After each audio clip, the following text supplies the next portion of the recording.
I just need to double check something real quick here before we get started. I had a thought as I was driving here. I should look that up and see. He talks about it.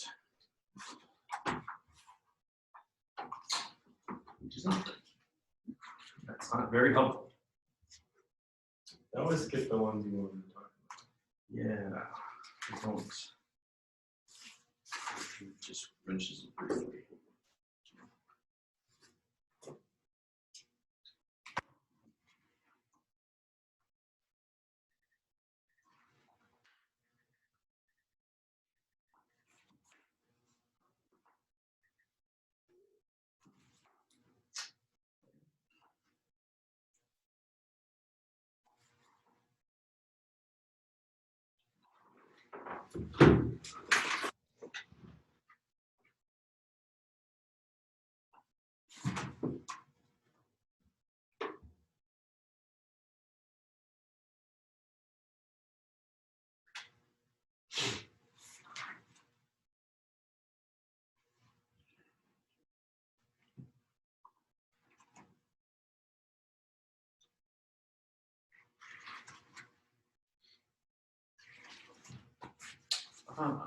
So.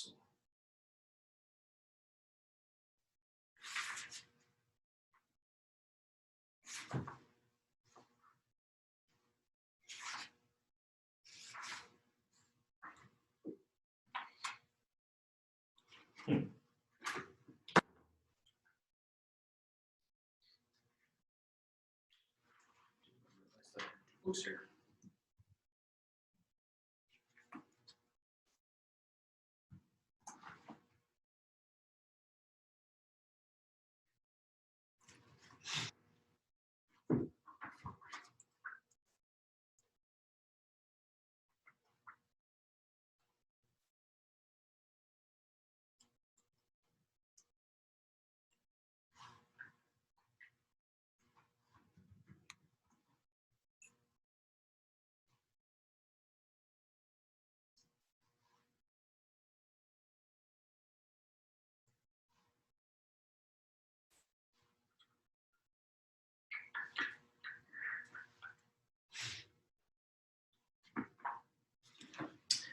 I don't know if this is going to be good.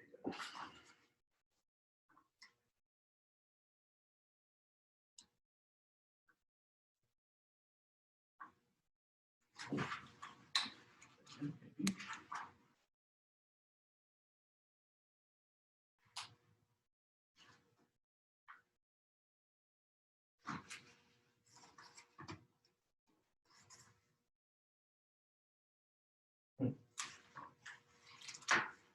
I always hate it when they just ignore stuff. I think it's important. Apparently he does not.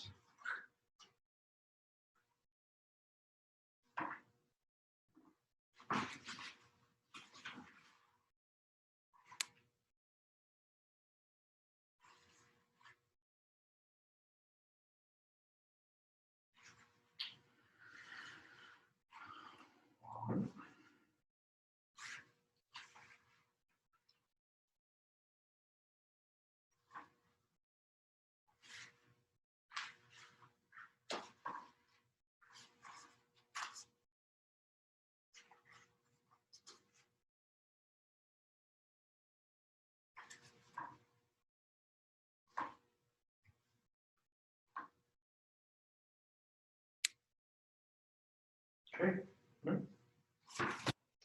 That's useless. We'll try them. All right, well, let me open this with a word of prayer.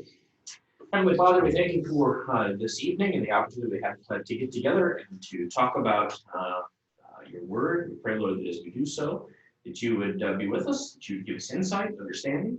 We pray, Heavenly Father, that all that we say, do would honor and glorify you. For us in your name we pray. Amen.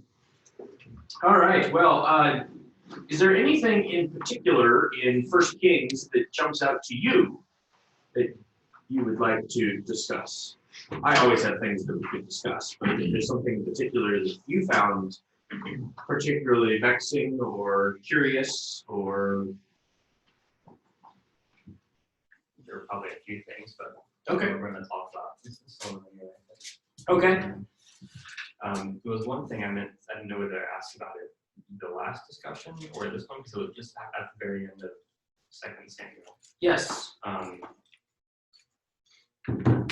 Okay, so yeah, in 24, I don't know if I've seen this before, but it seems like it kind of says both that the anger of the Lord is incited against David and Israel because of the census. Mm-hmm. But then verse 1 of 24 says, the anger of the Lord was kindled against Israel, so he incited David to go and do this census. Mm-hmm. It's like, did they do something to anger him before that? Or It's possible. And the only real key that we have to it is, one, it makes the chronicler really uncomfortable because he changes it in Chronicles to Satan incited Israel. But then we have that potential chiastic structure back to the story with Saul and killing them in Gibeah. But we're not told what it is. So it's almost as though in the first story, he's trying to take the focus off of the fact that the sons are killed and trying to just, but the sons are killed. Yeah, but Saul was a bad guy. You just killed 7 kids. I know, but Saul was a bad guy. And whereas this one seems to be more on the consequences of, well, we ended up building the temple on that spot, so it all worked out great. And not so much on the sin. So there's only just conjecture as to what it is. David certainly has some pride issues, but he is incited to number the people. So somehow God spurs him on, or leaves him to his own devices, however you want to read into that. There are 18 places in the Old Testament text that make the original the Masoretic scribes uncomfortable, where they have changed it. But this one they do not. This one they leave. So this would be one that you would think, since it made the chronicler uncomfortable, you would think it would make the Masoretes uncomfortable. So probably the one that I've come across in the Pentateuch is Abraham is talking to the Lord in Genesis 18, and it says the Lord stood before Abraham, and they're like, no, Abraham stood before the Lord, and so they've changed the text, and they noted in the column that, hey, we changed this. There's a couple places like that, but this one they leave, but it doesn't provide us with any answers. It's just seems as though there could have been a better way to pick which mountain you're going to build a temple on than killing 70,000 Jews for numbering the people, and it makes Joab look actually halfway decent. That's tough to do. Yeah, if Joab thinks this is a bad idea, it's definitely a bad idea. I mean, that should be your litmus test for everything. If Joab thinks it's a good idea, go ask somebody else. But if Joab thinks it's a bad idea, you should never do it. Never. Yeah, it's an all-around odd story. And if it weren't for the structure of the book, you would almost assume that it was just an appendix. So you've got 5 chapters at the end of Judges, you got 4 chapters at the end of Second Samuel. You've got a number of places where you theoretically just have these chapters thrown in at random, but then the more you investigate them, the more you realize, they're not really random. There's a deliberate purpose for this. Can't help but feel like there's more, though, Yeah. Like, Mm-hmm. I mean, we're so far removed from it. Yeah. Like, how would they perceive these things? What's the significance and weight of these things? It's so completely foreign to us in terms of how they write their histories. Yeah. Because for us, we end on a high note. Right. Yeah. There's a movie, I just lost the name of it. Sleeping with the Enemy. I think that's the one. It's Glenn Close and Kirk Douglas. Nope, I think I get the wrong one. I think that's Sleeping with the Enemy, I think is Richard Gere. And I think the one with Glenn Close is something, an Indecent Affair, or I don't think it's Sleep with the Enemy, but it might be. It doesn't matter what the title is. But the whole idea of the movie, though, is that Kirk Douglas, I think it's Kirk or Michael, one of the Douglas brothers, or father-son, one of them has an affair with Glenn Close. Just a one-night stand. But she's psycho. And so she stalks him through the rest of the movie and tries to kill him. So the very last scene of the movie is they've had a fight and somehow she ends up in the bathtub. So he puts her in the bathtub. I think she has a gun. She's trying to kill him. And he basically drowns this woman. And then the last scene of the movie, in typical Hollywood fashion, is she's not really dead and she sits up and she's got a knife or something and he shoots her. And that's the end of the movie. So she's dead. That's terrible. But that's the American version. In the Italian version, she butchers the whole family, and that's the end of the movie. And they changed the ending because it didn't sit well with American audiences. Because it was, I think, made by 2 Italian directors. And so when they wrote the movie, so they changed, there's a different ending in the American version because Americans don't like, even though whichever Douglas it is a complete dirtbag in the movie because he had an affair and it's come back to haunt him. Americans like their movies all nice and neat and wrapped up, and the hero rides off at the end, and you kind of think of the movie Shane, where Shane's probably going to die, but he goes riding off into the sunset, and it's just the heroic ending. That's how we like our movies to end. So it's a Western approach, but it's also a very American approach to this is how we expect histories to end. To the point, you've even got people now that are almost, I wouldn't say necessarily whitewashing history, or I forget the term, you can't use whitewashing anymore. There's a term you have to use because that's racist, but there's whatever the term is for going back and revisionist history and trying to make it so that some of these characters are heroic. But now we live in the midst of cancel culture. So now we're actually going back and finding all the dirt we can find on all these old people so that we don't have to learn about them in history books. So, we're no longer learning about Washington and Lee and all these other people because they had slaves, and you can't learn about Grant because he's a drunk who ran somebody over and killed him in his carriage, and you can't, you get all this dirt on people. And so then to have a book where it doesn't end on a high note, it ends on a low note, but it's not, we ended on a low note so we can get rid of him, which is kind of what we did with Saul. No, we're going to end on a low note and hold the guy up. Isn't he amazing? 70,000 people dead. Yay, go David. It's just a completely different way to end a book than we would ever think to end it. And again, it's not really the end per se, because this is all divided up into different scrolls, but there is a structure here of, we've definitely reached the end of David's life, and this is kind of the wrap up, as it were, to the end.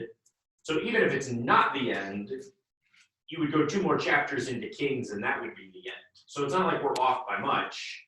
And the last 2 chapters of Kings don't paint a much better picture of David than the last chapter of 1 Samuel.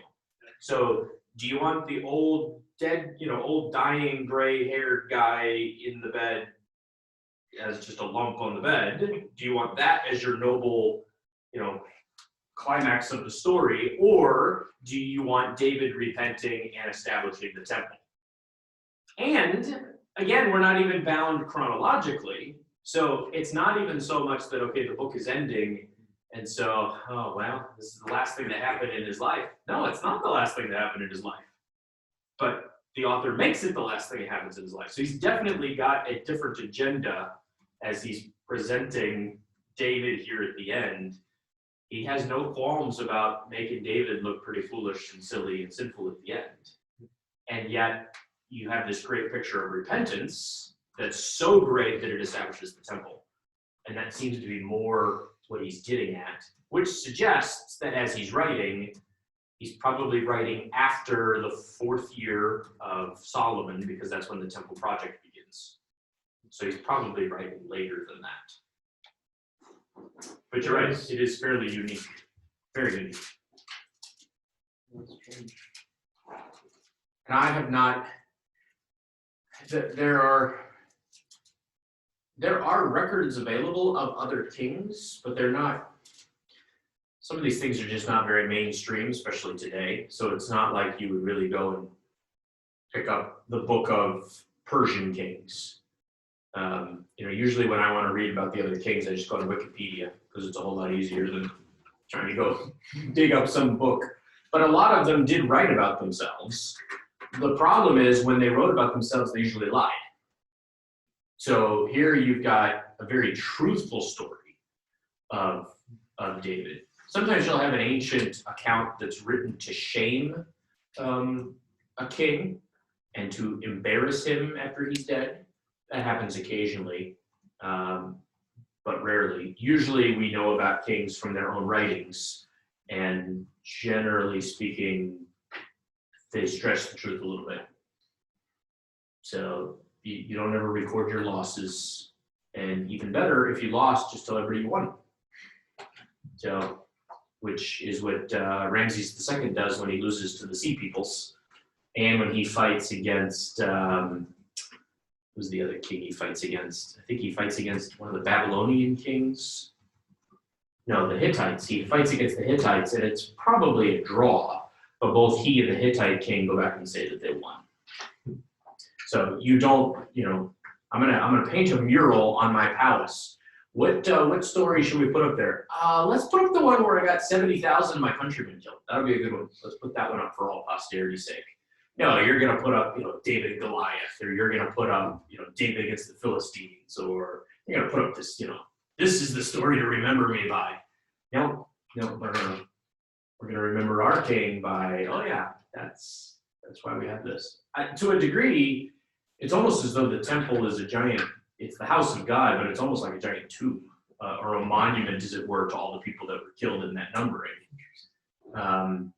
Which I think there is an implicit tie, and I mentioned this in the lecture, of David was supposed to number the people, and the coins that they collect from the numbering of the people was supposed to take care of the tabernacle. In fact, it's even called atonement money. It's the only time in the Old Testament that atonement is not tied to blood, but in a sense it is, because it's covering the fact that you won't die if you have the coin paid, or the tax paid for you, the half shekel, instead of just being counted the way David does it. So you've got that connection with atonement on the one hand, and then you've also got the fact that David is probably very prideful as he's counting the people to see how many people he has. And instead you've got this symbol and sign of eternal dependence for salvation, and this eternal reminder of atonement. That now when you pay the half shekel tax every time we do a census, it doesn't go to the tabernacle, it goes to the temple. That we started because the other guy got everybody killed. And so there's a lot of connections there between the temple and David's actions, and then Kings. But yeah, it is a fascinating way to end the book.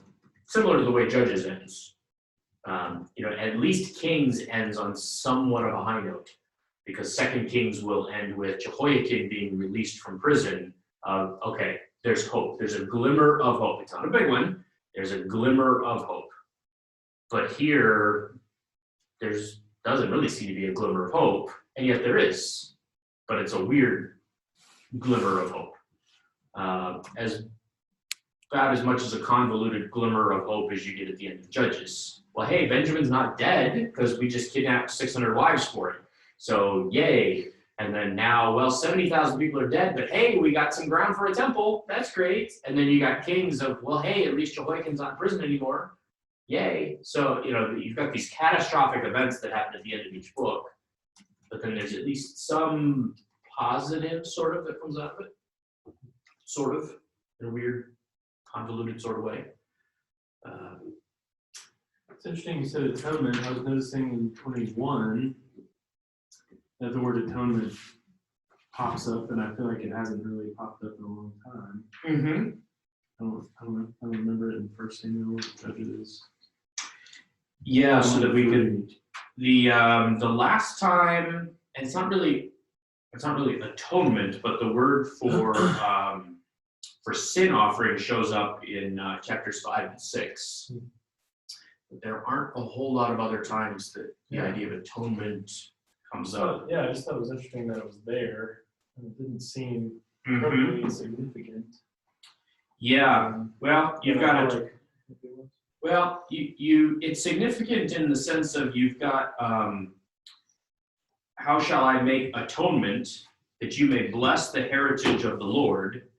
And even though he doesn't ask that question in 24, there is kind of the implicit same result of how do I make atonement?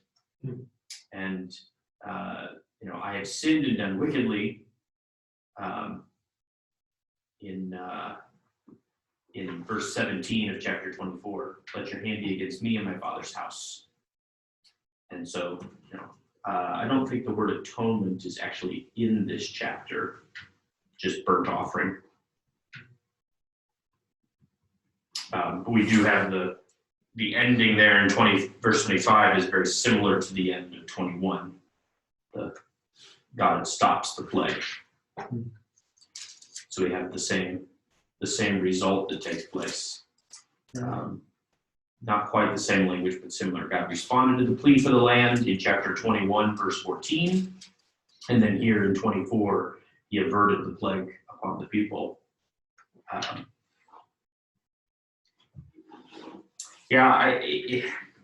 It's one of those questions that it's similar to what we've seen with David and Saul, and even what we see with Solomon and David. What is it that really differentiates Saul from David? And what differentiates David from Solomon? So yes, Solomon went after foreign gods. And the text seems to imply in 1 Kings chapters 3 and 4 that he doesn't ever turn from them. Now, Chronicles suggests that he does, but Kings does not. Chronicles tends to, if I didn't believe in the inspiration of Scripture, I would think that Chronicles was changing everything to make it seem more positive, because it seems bizarre that Kings would not include some of the things that show up in Chronicles. The repentance of Manasseh, the repentance of Solomon, just some of these circumstances that are very surprising that you wouldn't expect to find only in one book. Because that's a pretty important detail, at least as we consider it. Did he repent? So Solomon follows after foreign gods. Okay, that's a problem. David doesn't ever go after foreign gods, just goes after women and fame. Saul, though, Saul offered an offering when he wasn't supposed to, and he didn't kill the Amalekite king. Which, compared to what David did, doesn't really seem all that bad.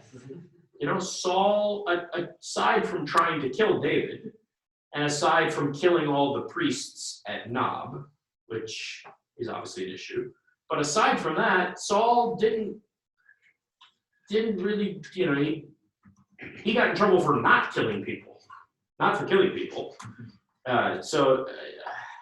Saul's issue is definitely more of a heart issue that you can see if you kind of read the text the way Kings is asking you to, or Samuel's asking you to read it. You can understand, okay, he thinks that if I just offer a bunch of sacrifices, then we're good. So, yeah, Samuel said to wait, well, it doesn't matter. I got to offer these sacrifices because God, we can't go to battle without offering sacrifices. It's the good luck charm. And then, yeah, I know we're supposed to kill all the Amalekites, but then we have no sheep to offer as our good luck charm. And then when he gets all the way to the end, and well, Samuel won't be my good luck charm, so who's my good luck charm? Oh, well, that's the witch of Endor. And she can get Samuel for me. He can be my good luck charm. And so you kind of see, even when he fights against Nahash and he calls all the men out, he says, come out after Saul and Samuel. And as you read, you're like, Samuel's not even here. He's not coming. Samuel went home. What's all this stuff about Samuel? But Saul's kind of like, yeah, so Samuel, our good luck charm. And I think to some degree, even in chapter 13 of 1 Samuel, where he offers the sacrifice that he's not supposed to, there's an element of that as well. Samuel's not here, our good luck charm's not here, what do we do? Well, the Israelites are like, you run, that's what you do. And he says, no, I'll offer the sacrifice. So you can kind of see the heart issue. But then when you come to David, you're like, okay, he gets a pass on an awful lot. That Saul didn't do as bad as that. Saul didn't get 70,000 of his own people killed. Saul did not take, he didn't take Abner's wife and then kill Abner. But David takes Uriah's wife and kills Uriah. You know, Saul did not protect Abner after Abner had murdered anybody who got in his way, but David protects Joab. So, you know, there's just some interesting things you're left thinking, well, it's clearly not based on behavior, because if we're talking behavior and just sheer numbers of it, the things that David did are far worse than the things that Saul did. And yet David is the man who's called a man after God's own heart. And yes, he repents, which Saul never does, which is significant. But then when you come to Solomon, you're kind of left with the same question of, this seems really harsh. You're going to take 10 of the tribes of David away from Solomon because he's following other gods. But then he's going to repent, and you're not going to give him back. He still loses them.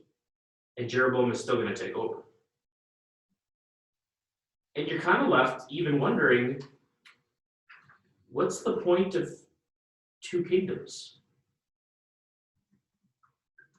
I mean, what does that, you know, that's one of the kind of the questions that I had in my mind as I was reflecting on Kings. Kings is very much like what we expect a history book to be like. It's not overtly theological until you get to the stories of Elijah. Then it kind of shifts a little bit and it becomes very theological. Up until then, not a whole lot of theology.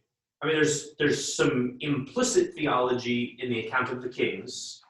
There's maybe some implicit theology of justice when David is explaining to Solomon, here's how you can secretly kill all of these people and get rid of them, get rid of my rivals for me after I'm dead. But other than that, it's just, so this guy had a son, and then he screwed up and he was killed. And then this guy had a son, and he screwed up and he was killed. And then this guy had and you're left wondering, okay, if I'm going to preach on this, if I'm going to preach on Baasha taking over and killing Nadab, the son of Jeroboam, that's our passage today, you're left with like 8 or 9 chapters right in the middle of the book that you're kind of like, what is the point of this? It's great, it's history. But why? What's the point? So what do you think? As you were reading through Kings and as you've listened to the lecture, you're going to preach a sermon series on Kings. Why 2 kingdoms? Why? What's the point?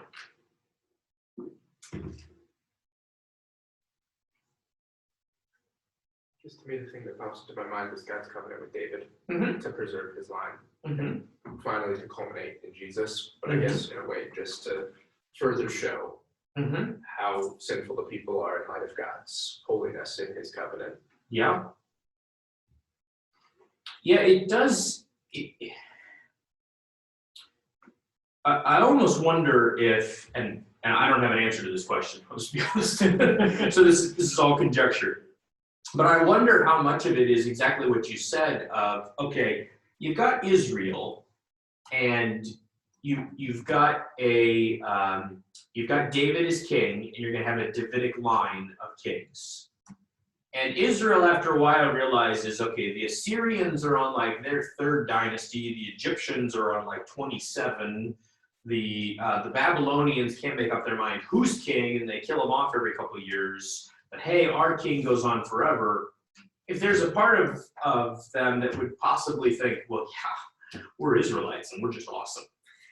That's why we have the same king, because we rock. If you were an Israelite, you'd be cool too. But you're not Israelite, you're a Gentile, therefore you're an idiot, so that's why you guys keep killing each other. And God splits the kingdoms to say, let me just show you what happens when there's an Israelite line of kings with whom I do not have a covenant. They act just like all the line of kings from every other nation. They look just like the Assyrians. They look just like the Babylonians. They look just like the Medes and the Persians. They look just like, I mean, you fill in these other kings and you hear the stories, and some of them are just borderline ridiculous that you almost think to yourself, there is no way this story is true. I'm trying to think which king it is. I think it's when Darius the First becomes king. His dad is killed, but this other guy, actually, I don't think it's Darius's dad. I think the guy who's the king of the Medes, the Persians, the emperor, basically has no son. When he dies, then this other guy shows up and claims to be the son. It pretends to be the son for 2 years until they figure out it's not really the son, it's just some random guy. And so they get Darius, who's in charge of the army. Hey, Darius, come kill this guy, and then you can be king. Which, as you're reading it, you're like, this sounds like something made up, like the Epic of Gilgamesh or something like that. It just doesn't sound like a historical event. It sounds bizarre. And yet, as you read the account of the Northern Kingdom in Kings, you realize this is just as bizarre. You got a guy who decides, I'm going to kill the king and I'm going to reign in his place. And so Baasha kills Nadab, the son of Jeroboam, and reigns in his place for 24 years. And then Baasha's son, Zimri, decides, you know what? It worked well for Baasha, so I'm going to kill Baasha's son and I'll reign in his place. And it lasts a week. And then Zimri is killed by Omri. And then Omri and Tishri or something like that is the other half. And there's a civil war until Omri kills off the other half of the opposition, which sounds very much like Mark Antony and I just lost the guy's name. Augustus, thank you. After the killing of Julius Caesar, you got this civil war that's taking place, and it's chaos. And then you've got the South, and you're like, yeah, Rehoboam's an idiot. He starts out good, but he goes off the rails really quick. He's not very smart. He at least listens to the prophet and goes home when he's going to go attack Jeroboam. So there's that. But aside from that, Israel is wicked under Rehoboam's reign. It's just altogether bad. And so you look at Baasha and you're like, okay, Jeroboam, horrible guy. Baasha, horrible guy. Of course their lines are killed off. Jeroboam only goes two generations, and then he's killed off. Baasha goes 2 generations, he's killed off. It makes perfect sense. And then you look at Rehoboam and you're like, yeah, but you got this guy. Why isn't he killed off? Why does his line continue? As though God is saying, well, that's the point. The only reason that Rehoboam's line gets to continue while Jeroboam and Baasha's line does not, I promise David. It's it. Jeroboam potentially even worships Yahweh by worshiping the 2 golden calves. The religions of the ancient Near East are odd in that, similar to the Greeks and the Romans, they're all the same gods, just different versions. And so, you've got, and sometimes they understand who's married to who, and sometimes they just don't care. So sometimes you got Asherah or Ashtaroth, who's married to Baal. Sometimes you got Asherah, who's really like the Iana or Ishtar or one of the other Roman pantheon. You just got all these gods and goddesses everywhere. And a lot of them use the same imagery, so that when he sets up the bulls, he's drawing back to the golden calves, but he's also probably picking up the theology of the worship of El, who is seen as the god of Baal. But then Baal is also known as the bull. So when Baal comes in, we just, scratch out El and put Baal. And we can even scratch out Yahweh and put El. They're all, in their minds, they're all interchangeable. So you've got this idolatry that's taking place here of, okay, sure, maybe it started with Yahweh, but it's this twisted version of it. We're not going to have a Feast of Tabernacles on the 15th day of the 7th month. We're going to have a festival on the 15th day of the 8th month, but nobody's going to Jerusalem. You're all going to come to Bethel and Dan. To my, the text says that basically he made it up in his own mind, in his own heart. Yeah, let's just do this. But he deliberately picks the 15th day because that's the Feast of Tabernacles in the 7th month, but he puts it in the 8th month. So he's twisting everything. But within a few years, Israel's just worshiping whoever they feel like worshiping. Well, so Solomon. Solomon's worshiping Molech and Chemosh and I think what you even see is in Kings. He says he's worshiping this God of this people, and yet, as we've even seen with Judges, where Jephthah seems to have somehow switched, the gods around.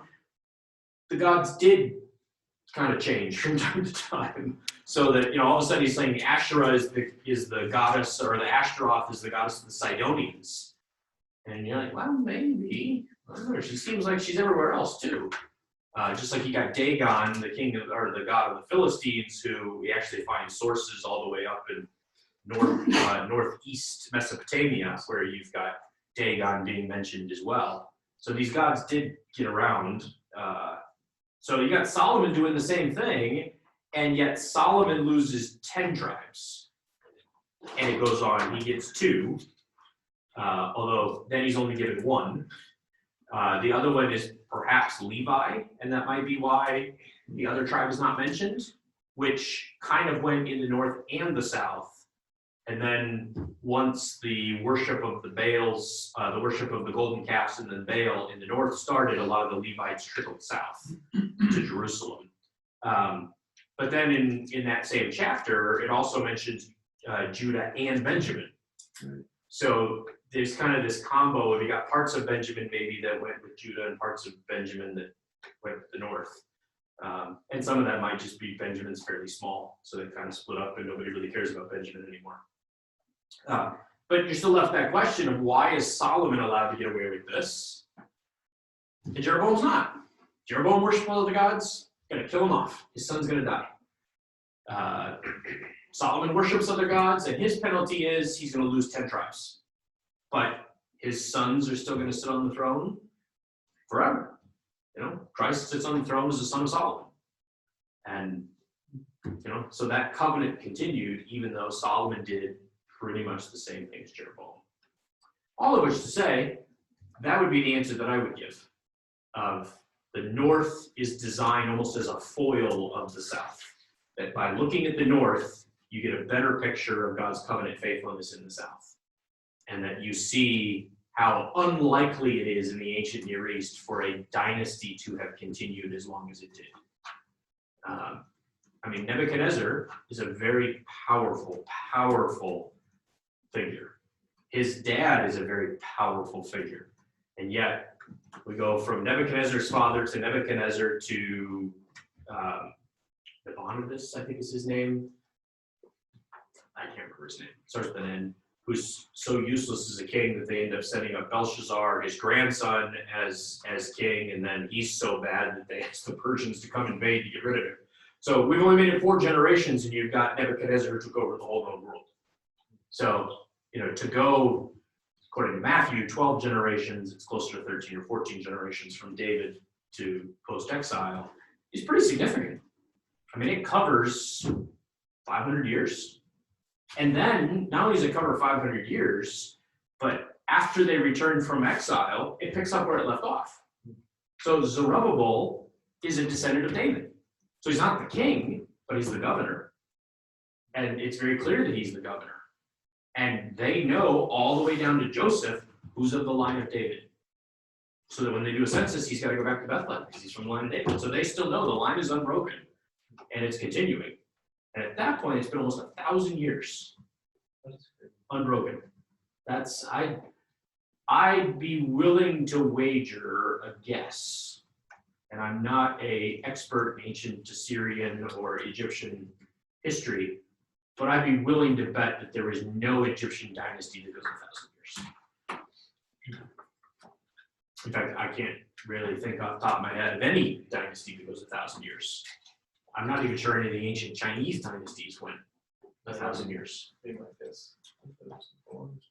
That's just, I think there's one, I don't know if it's in China, that was 500 or 600 years, but even that is almost unheard of. And yet you got the line of David that continues when it's just as screwed up as the north. And yet the north is only going a couple generations. There's also an element of which, and This is my New Testament theology affecting my Old Testament theology a bit. But I find it interesting that in the north, you have no covenant with God, no relationship with God, no worship of God. You have no righteous kings. And in the south, you have a handful of righteous kings. And I wonder how much of that is not, okay, we have righteous kings, therefore God's covenant continues, but because God's covenant continues, it has the effect upon people of causing faithfulness. That there is it's not just a piece of paper, and it's not just a promise, but there is a spiritual benefit of being in covenant with God. That God continues to have faithful people that he raises up. So that the covenants are almost causative of the faithfulness. Can't always prove it from the Old Testament. There's a couple places he talks about not removing your light from the line of David, things like that. And how much of that is him emphasizing that spiritual component or not is sometimes difficult to tell. But it is significant, I think, that you have this covenant with David. That's the only place you see righteous kings, are those that are in covenant. You never see a righteous king in the north. Jehu comes the closest, and even he doesn't go after the Baals, but he does eventually look at the church of God. So yeah, it's a sad history. But you're left then with a couple of lingering questions. One, does the writer of Kings think that Solomon was a true believer?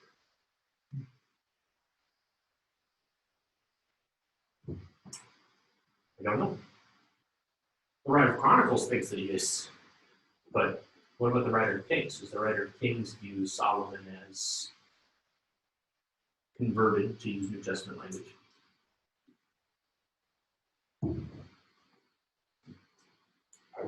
I was the writer. Mm-hmm. Yeah, I mean, if it weren't for Chronicles, you would get the impression of, you went off the deep end.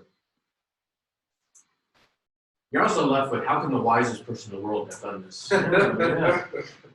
And just like, I mean, the emphasis on his worship and sacrifice before the temple was almost more than David. They're kind of more passionate, but he gives this blessing that immediately is recalling Aaron's blessing.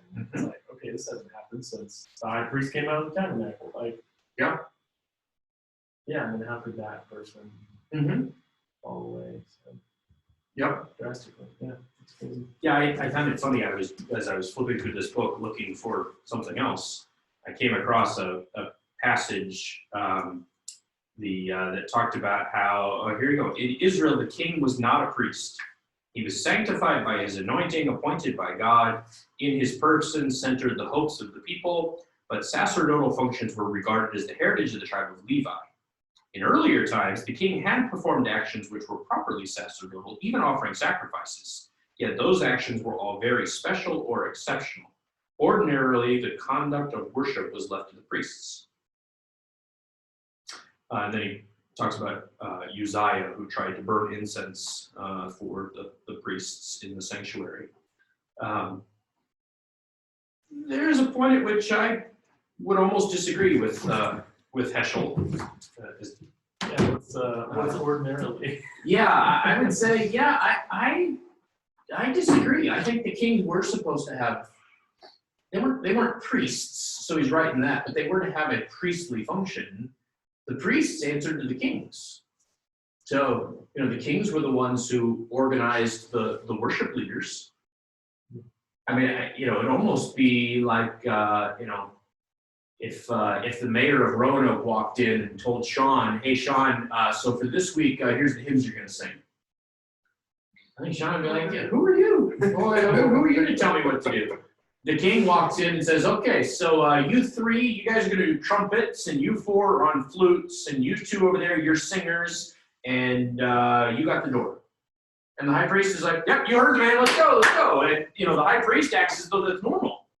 Because you've got David, you've got Solomon, you've got Jehoshaphat, you've got Hezekiah, Josiah, all of them pretty much take control over the organization of the priesthood, or the organization of the worship of God, who the worshipers are, who the judges are, who's taking care of building the temple and repairing the temple, and who gets to live in what room in the temple.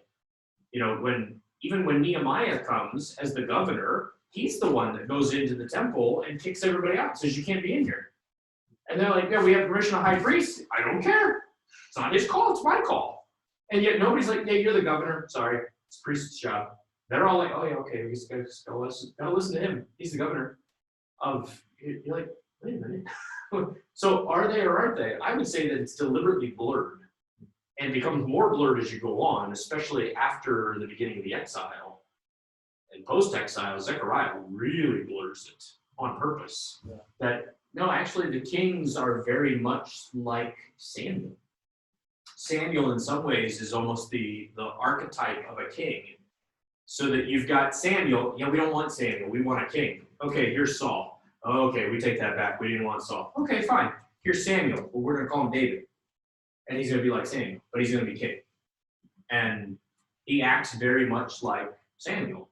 It starts to go off the rails then when you got Solomon, who doesn't act like Samuel, but who acts like a king and does all the things that they were told not to do as kings. Don't collect horses, don't collect women, don't collect money, don't collect all of these things. Solomon does all of those, which are normal, expected cultural things for a king, which is why they were told not to do it.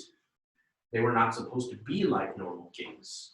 In fact, the text in Deuteronomy 17 says they're not supposed to be thought of as above their brothers. And yet Solomon is very much thought of above their brothers, as are all the other kings. The closest that you ever see to somebody being among the brothers is when the army decides we're going to make our commander, who we all really like, let's make him king. At least then he's among, he's one of the brothers and he's our commander and we followed him and now we'll follow the king. But at least in Israel, you've got a lot of these kings who assert their own authority and who basically say, I'm better than the rest of you, that's why I'm king. And you have to give me money, you have to give me tribute, you have to give me, and you get all the way down to Nehemiah, and Nehemiah says, no, it's not right for me to take the tribute. You're not gonna put food on my table, I'm gonna put food on my own table. In fact, I'm gonna have you all come and eat at my table because I got more than enough. I'm not gonna take the rights of a king or the rights of a governor because that would be wrong. It's not right for me to take those when the city is starving. And yet you've got Solomon and all of his descendants who are like, I don't really care if they're starving. I'm the king. So we've moved away from the king as Samuel, but you kind of see these hints of, well, that's how it was supposed to be. So that there is a blurring between king and priest. Not when it comes to the actual offering of the Day of Atonement. That's strictly forbidden. Not when it comes to the offering of incense. There's certain things that only a priest can do. But then that whole story from chapter 6 through chapter 8 and most of chapter 9 of 1 Kings, you never hear of the high priest. It's only Solomon. In fact, you don't even hear of Hiram, the Naphthalite, the guy who's building all of this stuff. It's, Solomon was 7 years building the temple, and he made this out of this, and he did this, and he made this, and he overlaid it with gold, and you're like, come on, he's not doing any of this. He's sitting in his palace saying, hey, go do this. And yet the text makes it very much seem like he's in charge of it. So there is a deliberate blurring there that takes place. And yet you're right, that's the king who goes off the rails. Probably more famously than any other king in Israel. So most of the other kings, aside from Jehu, and he's in the north, either start bad and stay bad, or start mostly bad and go worse. You don't end up with any other king that starts good and goes off the deep end as badly as him. Kind of hard to slide under the radar with 1,000 women. It is. Yes. He reminds me, as I'm reading it, and this is a very modern context, but he reminds me of the kind of person that you get sort of the new believer's passion. in a church that comes in and is all gung-ho, and he's asking for wisdom, and he seems to be doing things right, but it's all emotion. And Solomon is very passionate, and I don't know that he's much of anything else. He seems to feel things very strongly, but he doesn't follow through, and he's not very wise, so it just depends on what his emotion is. I mean, yeah, he goes after other gods. He's basically worshiping women. He's worshiping power. He just kind of starts high and goes all the way down. So you wonder, was his primary goal in asking for wisdom to serve God, or was it to? I've always wondered that. Was it self-centered and God granted the request out of graciousness, or what? It does seem very self-serving. It is a wise answer, because if you're king, wisdom is what you need most. Yeah, but then he doesn't act like that's what he needs most for the rest of his life. Right. So I've got the Lord's wisdom, but let me accumulate all these horses from Egypt too. Yep. And as you read Ecclesiastes, assuming that Ecclesiastes is actually written by Solomon, there's all sorts of debate on that we get into in the wisdom literature class, but the assuming that he wrote Ecclesiastes, he almost comes to the point where he believes his own press about how wise he is. I'm so wise I can just sit down and figure this out. And very similar to Descartes, well, I think therefore I am, and I'm going to reason everything else into existence.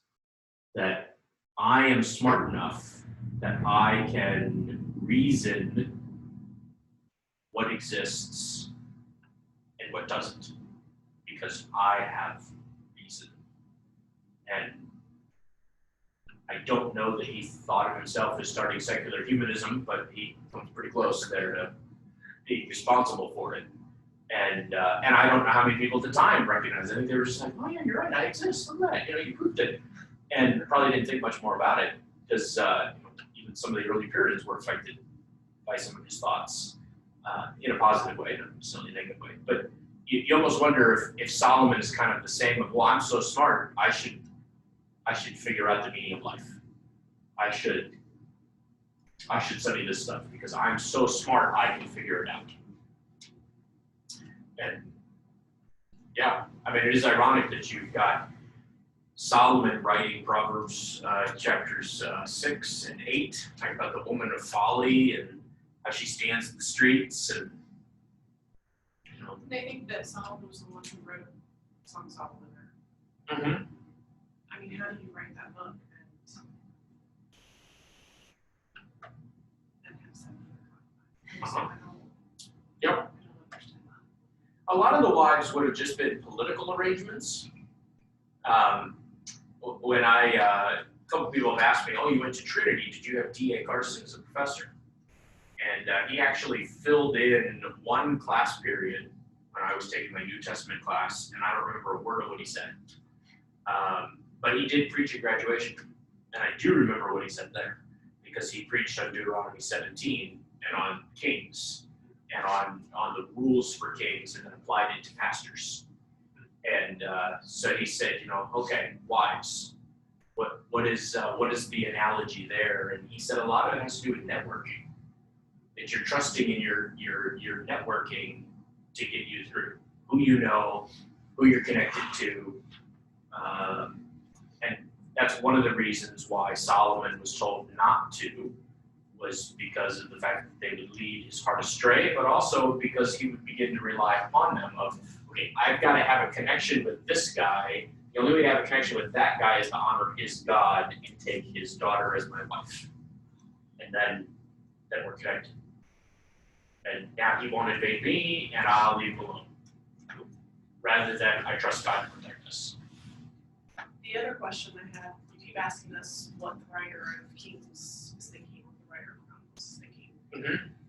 If we actually believe both of those are in our canon, what does God want us to get from both of those two books? Because they have a very different slant. Mm-hmm. So They do. Maybe this isn't a very academic question. This is more, what are you guys as pastors supposed to get from preaching through Kings and then preaching through Chronicles with a different slant. Mhm. What is God trying to teach us to learn rather than, okay, so the writer wanted to do this, but the writer, we believe, was inspired, so what are we supposed to get from that? Yeah. How do you look at this guy who is, I mean, a dirtbag in both books, but this is not really anything different from any character that we've had Judges through Chronicles. Why two different views of him? What are you supposed to do with him? Right. I mean, I don't have this problem, but you guys do. Yes. Yeah. Yeah. The chronicler really emphasizes repentance. He's really going for that. The writer of Kings almost seems to be writing more as a warning.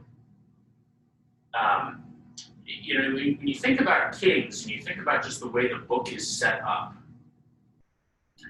there are sections of it that make complete sense. You know, chronology aside, and chronology is always debated. It is in semi-chronological order. There is always debate over the actual number of years that are given. Some places the math doesn't work. It's usually off. If it's off by like a year or two. It's not like he's naming kings who didn't exist or saying that they reigned for 47 years and they actually reigned for 3 days. I mean, if he's off just by a couple years. You know, I think Basha, in one of the other sources, I think it's 21 years, and he's got it at 24. So you know, we're not way off. A lot of it, people have suggested, has to do with what year they became king, and there's just a lot of questions there. But he's got a couple of random things that he emphasizes that just kind of almost cause you to take a step back when you really think about it. Okay, we got this history. This guy has this son, he reigns this many years, he does this, he dies. He has this son who gets murdered by this guy, but then he establishes a dynasty. He reigns this many years, he does this, and this. And then you got this guy, and you're like, okay, this makes very logical sense. This guy kills this guy, who kills this guy, who kills this guy. And then right in the middle, you got this random chapter about a southern prophet who goes all the way to the north to prophesy against the golden calves, foretelling that Josiah is going to come and is going to destroy these golden calves. And even as the story starts, you're like, okay, I'm with you. It makes sense. Jeroboam, bad. And then we're not going to stick with Jeroboam. We're going to follow the prophet home. And you're like, well, what about Jeroboam? I thought this was the book of Kings. Shouldn't we be worried about what Jeroboam does? No, we're just going to ignore Jeroboam. Who cares what he does? Well, I care. It's the book of Kings. Tell me about Jeroboam. No, we're going to follow the prophet as he goes and gets eaten by a lion. That's what we're going to emphasize for an entire chapter. It's very weird.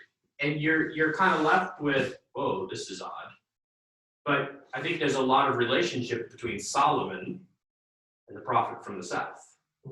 The prophet from the south is told, go prophesy, go home. And instead, he goes and he sits down under a tree. Random detail, why is he under a tree? He doesn't want to leave. He likes the north. He likes what they're doing.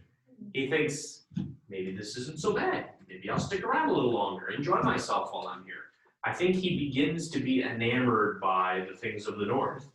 It leads to his downfall. So that when the prophet says, you can't, you want to come home with me, and he says, oh, no, I can't. God says I can't. It's very similar to Satan saying to Eve, hey, doesn't that food look good? Oh, yeah, well, God said we can't, because I can't even touch it. Can't look at it, can't, no. Well, it's good for, okay, I'll eat it. Or Balaam, same thing. No, you can't go. No, you can't go. Okay, fine, go. I can't curse them, I can't curse them. Yeah. But I'm certainly going to try. Yes, they want to go. They want to follow after these other things. And so there's this warning, I think, that takes place in the middle of the book with this prophet of, if you get enamored with the things of this world, it will kill you. And I think that's part of why you don't see this positive, happy ending to Solomon, because he's not so much concerned about the history of Solomon as much as he's concerned about you getting the warning. Even the smartest man who ever lived went astray. And he went astray because he started to get involved with women, with money, with riches, with his own fame, with his own press.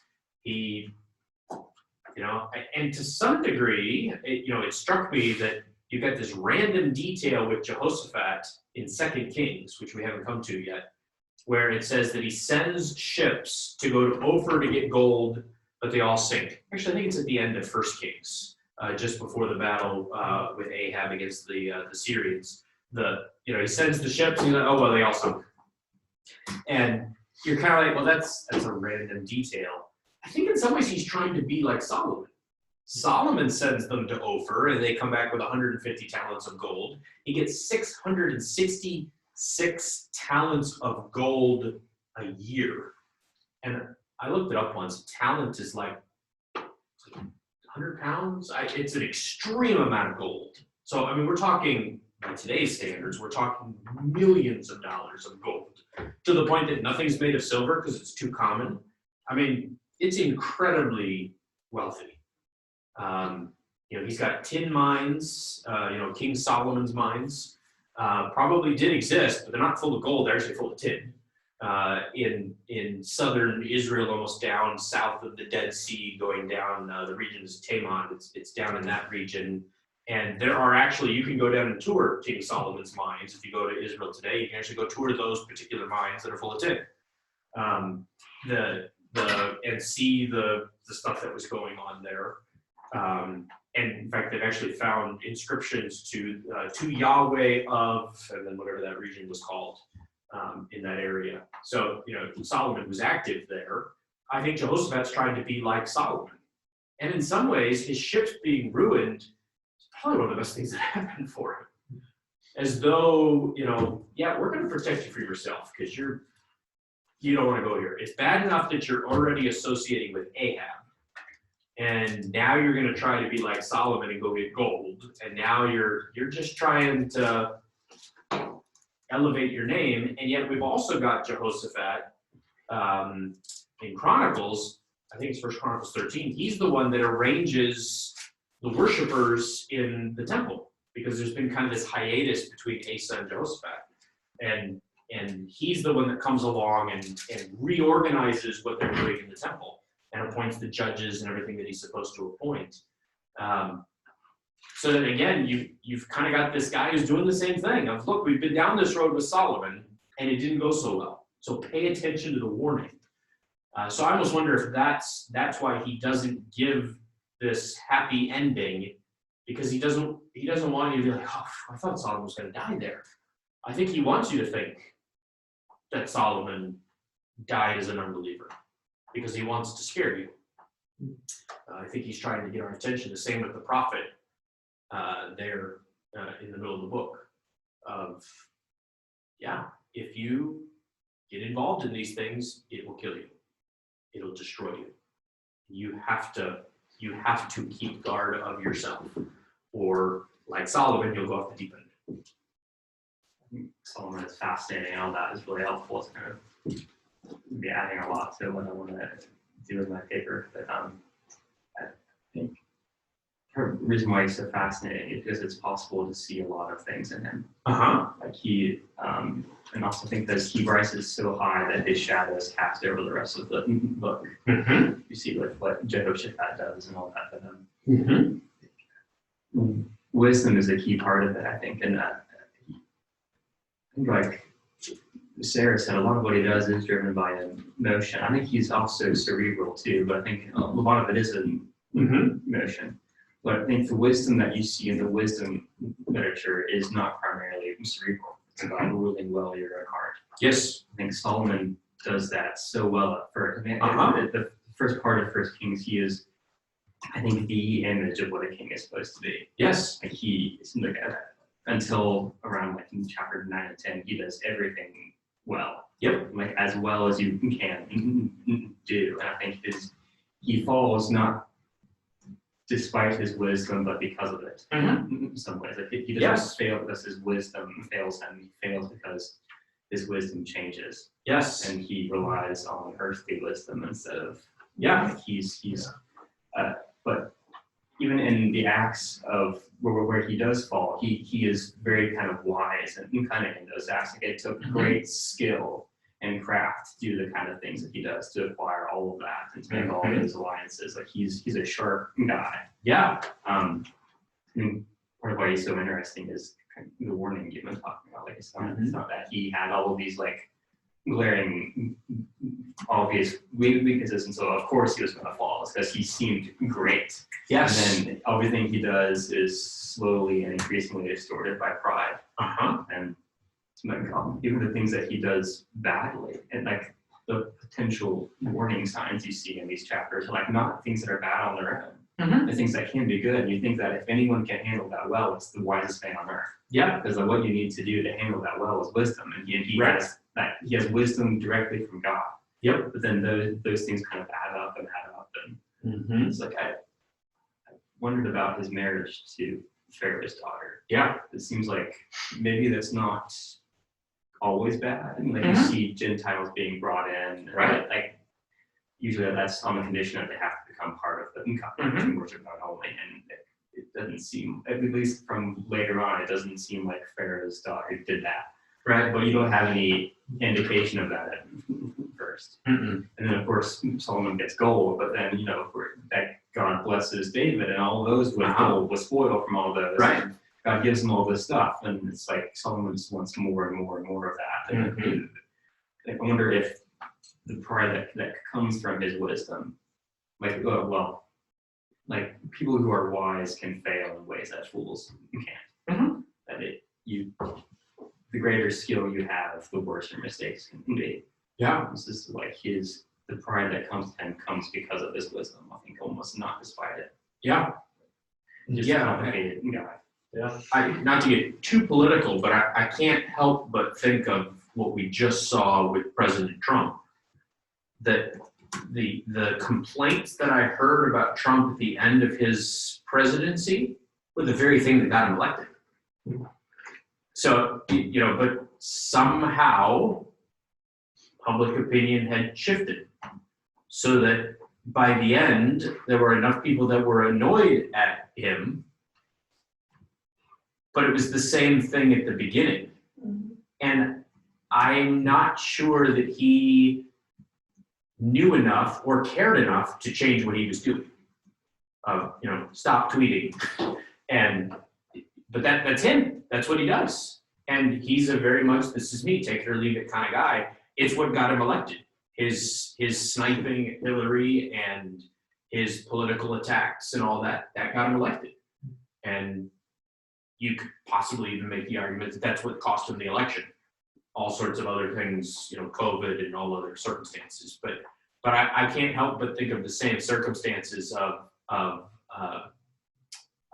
and not even, I'm not even saying it as necessarily a negative or a positive, but just the very thing that got him elected is the thing that ticked a lot of people off by the end. Because of the timing. 4 years before, everybody was annoyed at Obama, and so they were okay to have a guy that was willing to kind of go against the status quo. And then by the end, they wanted a guy who would play nice. It's like, but you didn't elect a guy who would play nice.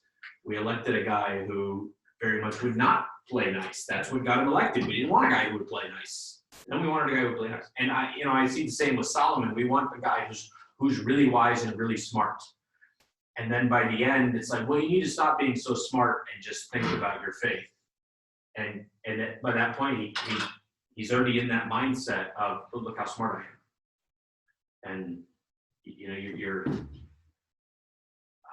I'm reminded of, I know you guys have all heard the joke about the guy who goes on and on and on as the plane's about to crash about how he deserves a parachute because of how smart he is, and then he accidentally grabs the Boy Scout's backpack when he jumps out of the airplane instead of a parachute. And kind of the same idea of he's so smart and yet he does some really dumb things by the end. It plays in quite a bit to what we talked about in the wisdom literature class of what is wisdom. Because by the time you get to Ben Sira, about 100 or so years, 200 years before Christ, Ben Sira says wisdom is following the law. And Judaism has kind of continued down that path. Following the rules is wisdom. And yet, the pushback of that, that Jesus brings up is, if you just follow the rules, you end up as a Pharisee. So just following the rules doesn't necessarily make you wise. It is wise to follow the rules, but there is more to it than just following rules. But wisdom is a very nebulous thing. We know it when we see it, and we know it's unwise when we don't see it, but how do you define it? And it's just kind of this weird thing of how do you explain what wisdom is. It's not just being smart, it's not just knowing rules, it's not just knowing stuff, it's not even just applying what you know, it's just, yeah, there's just a lot to it. But defining secular wisdom in the Old Testament is actually pretty easy, because you know, understanding riddles and proverbs, and that's wisdom in the ancient world. And you see Solomon almost buying into less of a theological definition of wisdom and more of this secular wisdom, so that you actually get to a section of the book of Proverbs that is almost word for word the same as a book of Egyptian Proverbs. I can't say his name. Amenhotep is the Egyptian, and he's giving instructions to his son. And he says, train up a child the way he should go. When he's old, he won't depart from it. You know, same thing that Solomon says. He's got, I think Amenhotep has 26 or 33 different proverbs, and almost all of them show up in this one chapter in Proverbs. And you're like, okay, yeah, that makes perfect sense. You know, Solomon looked at the world, he came to the same conclusion as all the other smart people. That doesn't surprise me. But then there's a point at which you think, yeah, but did Solomon start to think that that was wisdom? I made observations about the world. I saw how the world worked. I am so smart. Therefore, I don't need God. And if it ended up being, it seems to have ended up being his undoing. Look at me. Look at what I've done. So that the wisdom that served him so well at the beginning almost became his Achilles heel by the end. He's very much like almost seems like a tragic Greek figure. Or I also think of Al Pacino in Scarface. You know, Solomon doesn't say hello to my little friend by the end. But you almost picture that of, you know, how did you get into power? I killed everybody. How did you lose power? I killed everybody. You know, okay, well, that was your downfall. You got too big for your own good, or The Godfather, or any of those other great movies of you know, Solomon seems very much like that. He seems like Achilles, or like Hercules, or any of these other great heroes of the Greek era. Almost as though Homer could have written, you know, Solomon's story as another chapter of the Iliad or the Odyssey. Yeah, it is a tragic story, but meant to be. Whereas when the Chronicles comes along, he's not trying to write a tragedy. He's not trying to write a warning. He's really trying to emphasize the temple. And Chronicles is really all about temple, all about the covenant line affecting the worship of Israel. And so that's really his goal. So he doesn't care about David and Bathsheba. He doesn't care about the north. He doesn't care about, all he wants to talk about is the temple. Let's talk about the temple. And that's pretty much his only focus, is anything that's connected to the temple, I'll mention that. But the rest of it, forget it. There are elements in, and this is probably part of that warning element, is there are hints of Deuteronomy in Kings. Because Kings begins to have that refrain, at least at the beginning, of, well, God had not yet picked a place for his name. And at least in Kings and 2 Kings, there is an emphasis upon the high places. So this is where those who really hold to the Deuteronomistic history begin to emphasize, see, this is the work of the Deuteronomist, because he's pulling in and emphasizing, nope, it's got to be in the temple. It's got to be in this one place. And that's the reason for his writing, or one of the reasons for his writing, is to emphasize this worship at the temple, not at the high places. You can only worship at the temple. It's all about the temple of Jerusalem. It's not Bethel and Dan. It's not the high places. It's not foreign gods. It's only following after God, which fits in very much with Deuteronomy 16, 17, 18, kind of those chapters around the idea of the king, are also chapters talking about, yeah, you can't just go worship God wherever you want. It's got to be only in this one place, and the king will oversee it and make it happen. So Joshua, Judges, Samuel. Joshua has a lot of references to, and the first couple chapters of Judges rely on Deuteronomy quite a bit. First, Second Samuel, I don't see it quite as much. First Kings, Second Kings, you do see it because of that emphasis on high places and in the one spot. So this kind of adds weight or fodder to that discussion over is there a Deuteronomistic history? I wouldn't say that I'm convinced. In fact, I'm skeptical, as is the majority of scholarship at this point, even though we still use it.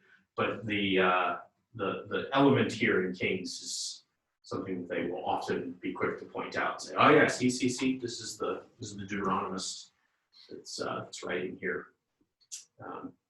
There's another change that takes place in the book when you get to the story of Ahab. You can't tell as you're reading the book, but one of the most important kings in the northern tribes is Omri. In fact, Omri is so powerful and so incredible of a leader that when Jehu butchers the entire line of Ahab in the north and the south, basically kills off anybody who has any connection to Ahab, Jehu will eventually pay tribute to the Assyrians. And in the stela that they set up, or the stele, or however you want to say that, the monument that the Assyrians set up, that we still have, it's in the British Museum, it says right on it, Jehu of the house of Omri pays tribute to, I mean, Shalmaneser IV, but pays tribute to Shalmaneser. But Jehu is not of the house of Omri. Jehu is his own house. He killed off the house of Omri. But the house of Omri is so significant and so powerful that we often refer to the kings as the Omrids in the north because of how central Omri is to Israelite history. And yet you can't tell as you read the text. You read First Kings and you're like, oh yes, there's this guy Omri, but yeah, whatever. Ahab though, man, he must have been awesome because he's got like 5-6 chapters, but that's actually not the case. He's highlighted for 5 or 6 chapters because of how infamous he is, how wicked he is. Nobody was as wicked as Ahab. Not even Jeroboam was as wicked as Ahab. And that's why he gets these chapters. And that's why there's a focus on him and not on Omri. Because the writer of Kings doesn't really care about Omri. Yeah, Omri had Ahab as a son, and he moved the capital Samaria. Other than that, nobody cares. Go home. And yeah, Omri's dead. That's all that matters. And now we got Ahab. Now let's talk about Ahab. And then he goes on for several chapters. So again, you kind of see the emphasis theologically and literarily to the book of Kings, that he's choosing who he's going to emphasize, and it's not based on actually their historical importance. It's based upon their theological importance or the importance to the story that he's telling. He mentions several times, look, if you want to read more about this, you can go look it up in, and then he names 3 or 4 different sources. You can go look this, and the chronicler does the same thing, although the chronicler often will refer to the writings of prophets, not official court documents. Kings seems to appeal to official court documents. You go look at the Chronicles of the Kings of Israel, which is not the book of Chronicles, because Chronicles doesn't mention northern Israel at all.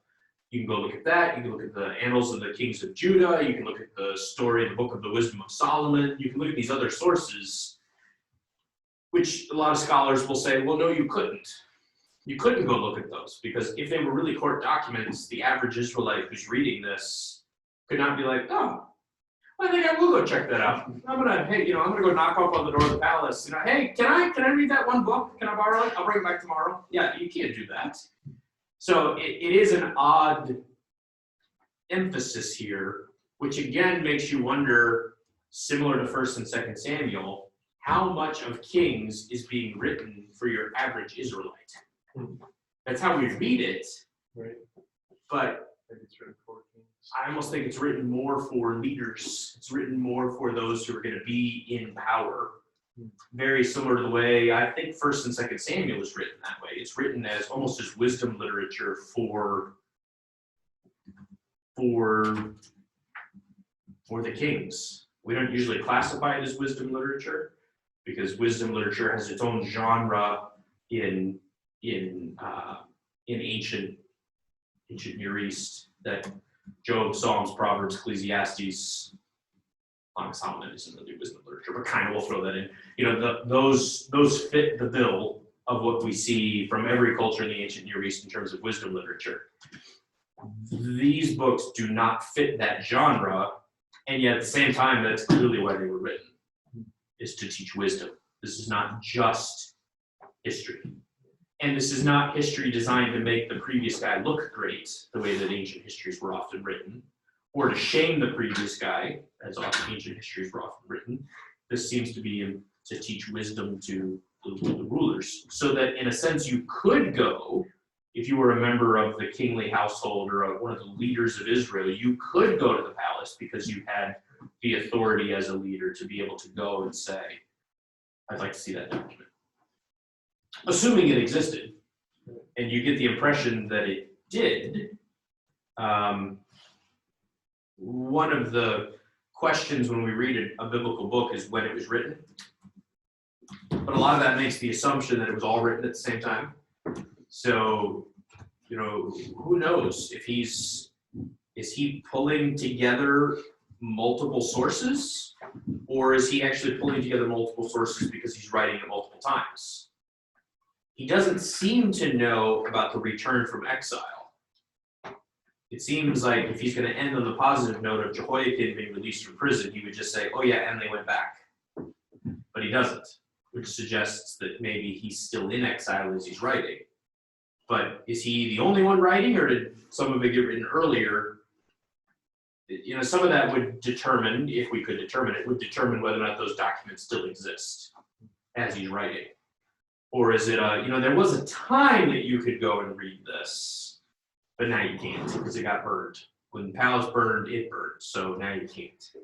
Or are we supposed to assume, similar to the practice with the Dead Sea Scrolls, where they bury them in caves, that actually, no, we did preserve these documents. We did preserve the Chronicles and the annals of these kings and the wisdom of Solomon and these other books, so that you could go read them if you were an authority.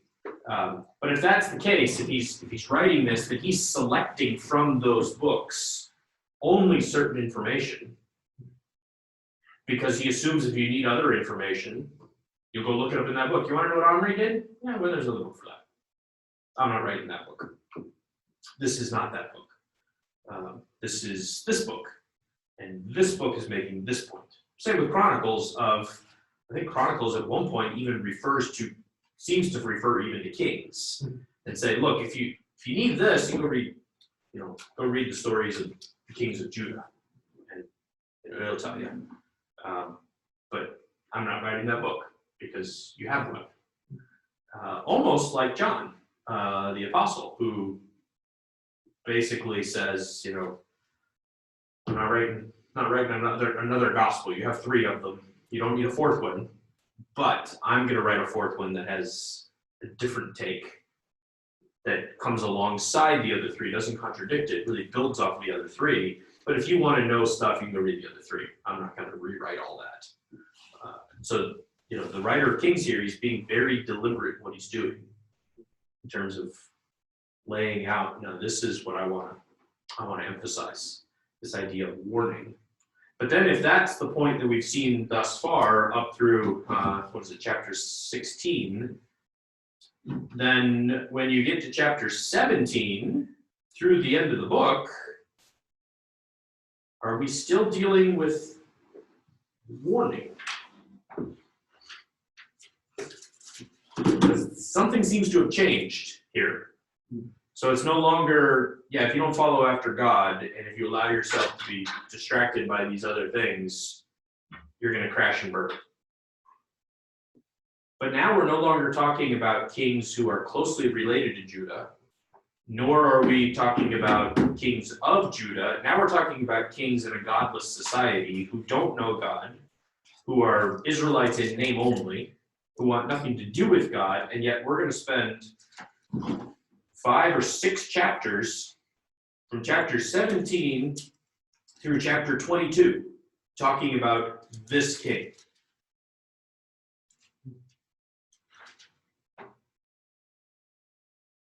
Why?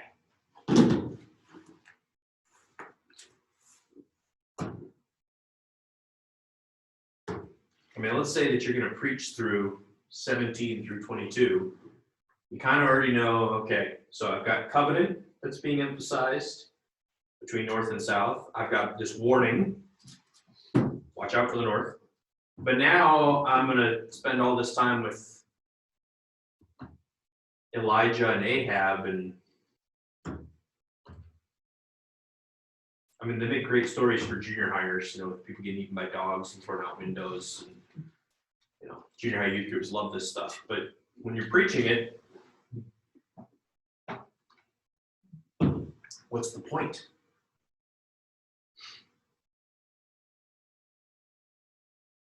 Elijah's always having a hard time. Like, he just kind of goes from wilderness to also not in a great place to waiting on the Lord. Like, he has the one exciting Mount Carmel moment, but then he's in the wilderness again. And he's waiting on the Lord. I don't know. Yeah, maybe if the point is, warning these kings that are struggling to do the right thing, Elijah's kind of this opposite of Ahab. He's just a lone person trying to do the right thing and generally having a pretty hard time. Which is maybe what it feels like to that week. Yeah. Yeah, I think there's definitely some truth to that. Yeah, sort of the loneliness of leadership. Yeah.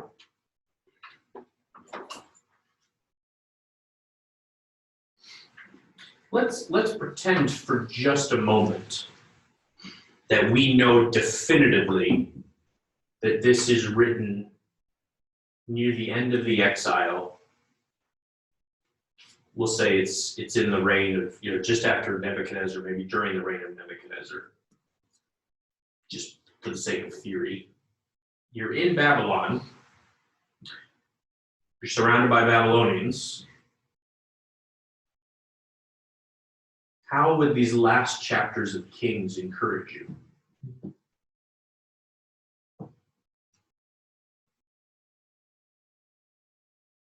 As you see, even in the story of Ahab, when he repents, Mm-hmm. God doesn't hesitate to show mercy to him. So Mm-hmm. through the evil that got you here, you still see God's mercy Mm-hmm. offered freely. Yeah. If you repent.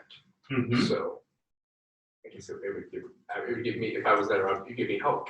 Yeah. Because I realize after all this time, well, this is my fault, Mhm. not God's. Yes. Yeah. And it is, to a large degree, it is the worship of Baal that Ahab introduced that ends up being southern Israel's downfall. And by the time you read the book of Ezekiel, it's kind of a who's who of false gods, as Ezekiel's even touring the temple. And you got all these names from Dumuzi and what's the other one that starts with a T? I just lost it. Tophanes, but that's not it. But you've got these other gods that are being worshipped. So that Baal's not the only one. We've kind of expanded beyond just Baal worship. But you're right, if Baal worship is what led to Ahab's downfall, and yet he repents, especially after he takes Naboth's vineyard, he repents, and God forgives him, then yeah, there is some hope for Israel of you've worshipped other gods, you've stolen not just a vineyard, but really, especially by the end, in both the north and the south, all of Israel's leaders were doing what Ahab was doing. the social justice aspect of the minor prophets is not emphasized a lot in Reformed circles, partly as a reaction against our current culture than anything else. But there is a social justice aspect that the prophets are very upset about what they're doing. Micah, who's a northern prophet, is telling them, you filled the city with blood from one end to the other, because they basically start doing exactly what Ahab did to Naboth. Well, this guy, he worships other gods. And they take him outside, they kill him, and then a free vineyard, I'll take it.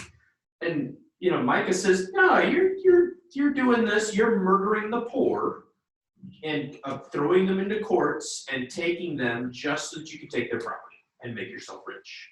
And several of the other minor prophets mention the same thing. There is a when a group of people go away from God, social justice suffers.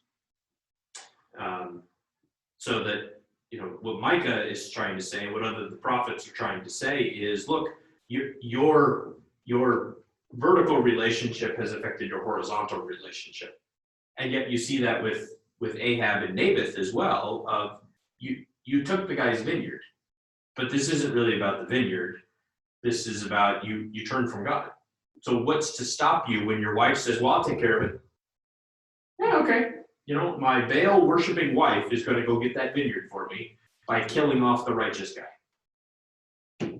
Which is really, it's a picture of what Israel has done. But there is that hope of repentance. Definitely. Yeah. What else? I think it's hard to say which one is more important. There are probably 2 or 3 reasons I think that these chapters come at the end.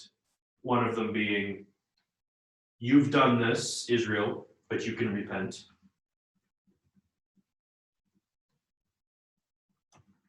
Maybe part of it is just that God is still dealing with the northern kingdom at all. Mm-hmm. And like you would almost expect God to see the northern kingdom and they're just complete idolatry and just focus on Judah. Yeah. But so much of like the more detailed stories are centered on the northern kingdom. Uh-huh. And God is still sending prophets to them. And that still Yes. seems to be like one of maybe some of those driving concerns in the book, sending prophets into them. Mm-hmm. Yes. Yeah, there are aspects in the prophets again that talk about how Judah is worse than northern Israel, because northern Israel sinned, fell, but Judah saw northern Israel sin and fall, and then did the same thing. I have that problem in my own house right now with my son Caleb. He does whatever his sister did when she was his age. When she was his age, she did all the same stupid things and got in trouble for it.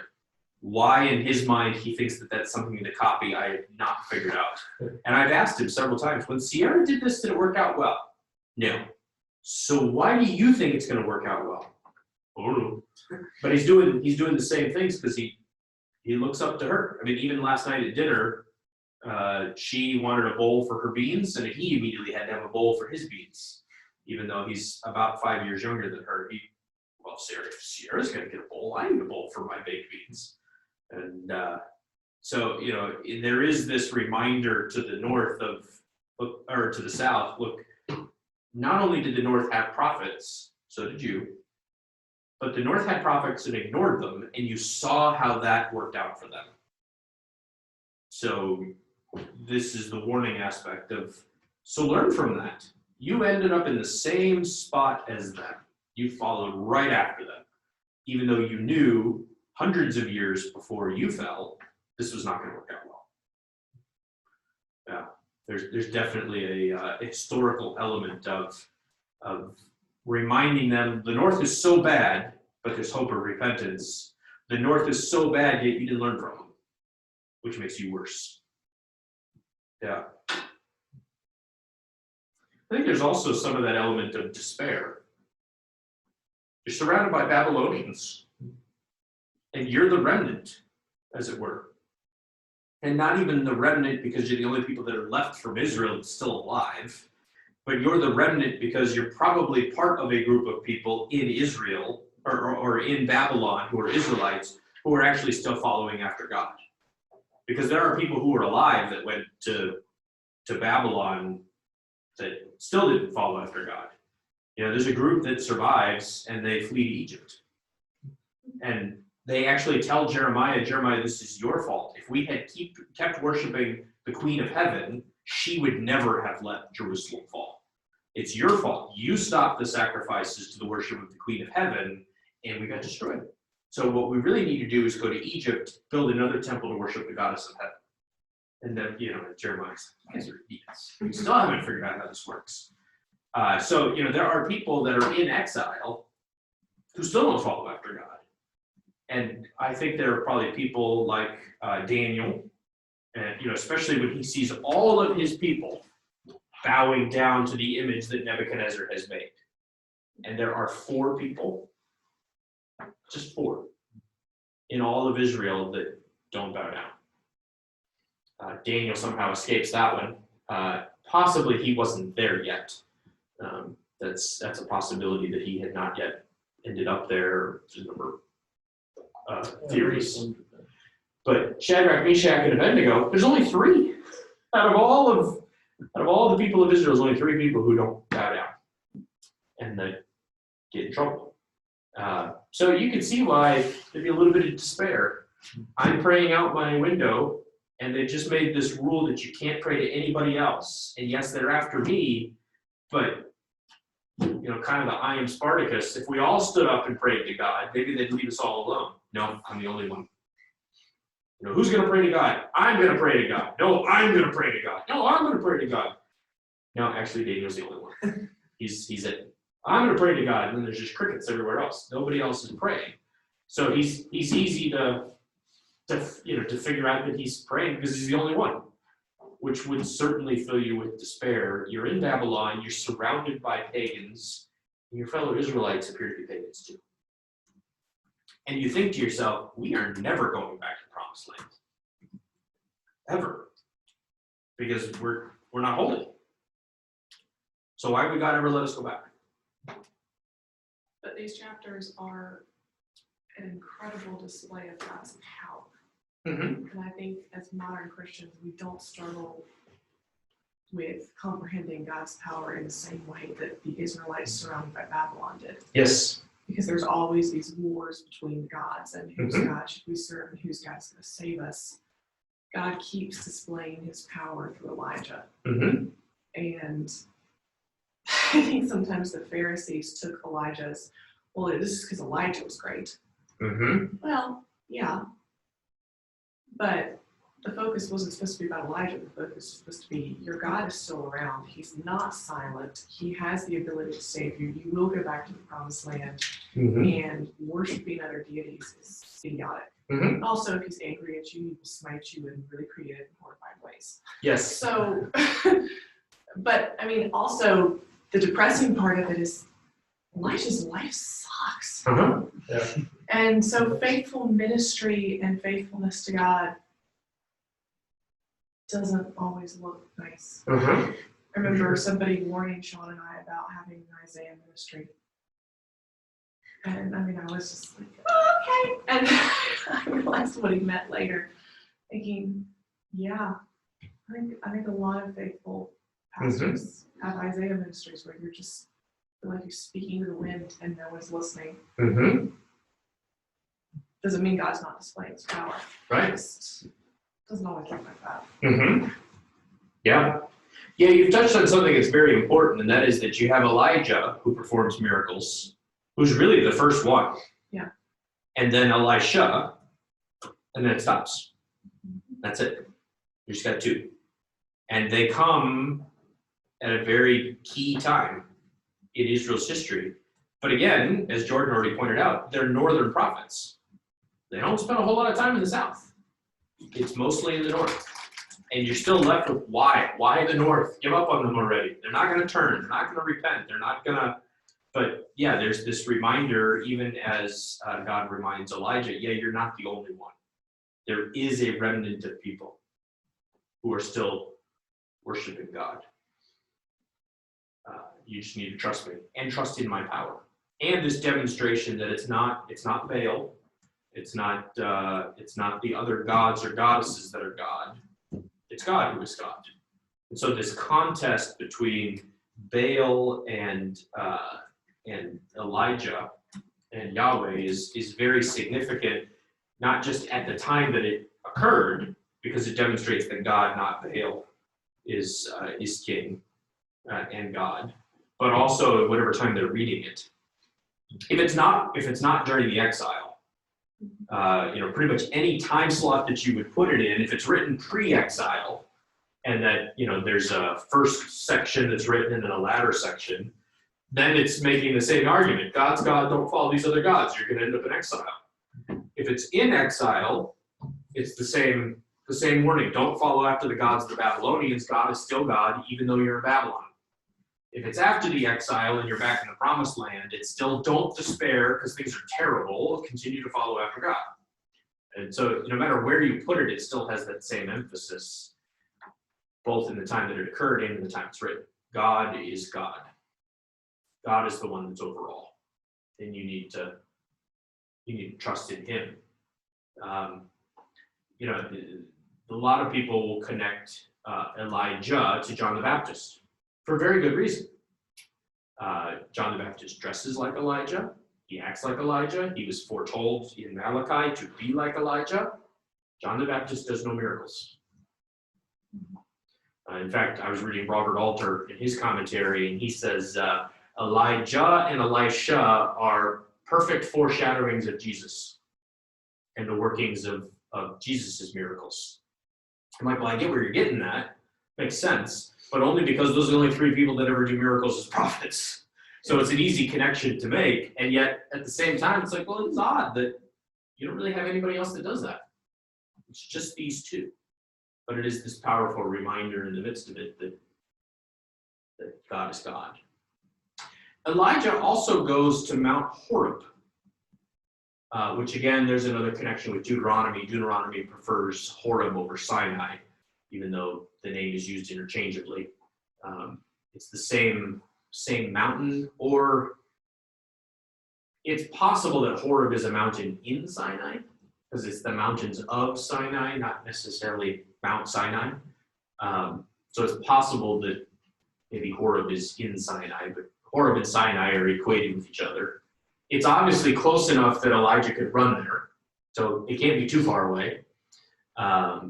So it's probably somewhere close to running distance. He's not running hundreds of miles in order to get there. And then he has a very similar theophany experience that Moses had in Exodus chapter 36, when God goes through and puts his hand over the cleft in the rock and passes by. Here, Elijah is coming out, and there are so many fascinating things that are going on in this story. You have the fact that that Baal is the god of thunder, and yet here is God thundering, but he's not in the thunder. Instead, he's in the still whisper. There is a suggestion that it should not be translated as whisper, but that it's I'm trying to think what the phrase is. This reason a thin silence. Yeah, I'm trying to think of where I put that article that deals with it.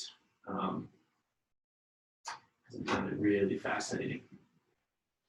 Let me see if I can find it here. I brought this up earlier. It's not a still small voice that comes to me in my daily emotions. No, the voice is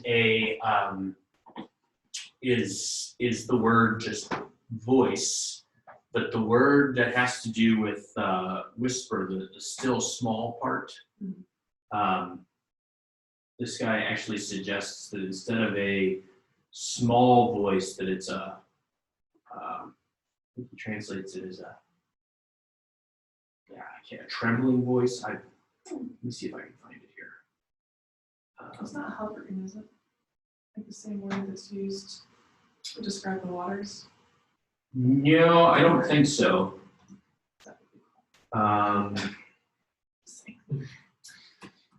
Yeah, where did I put it though? That's the question.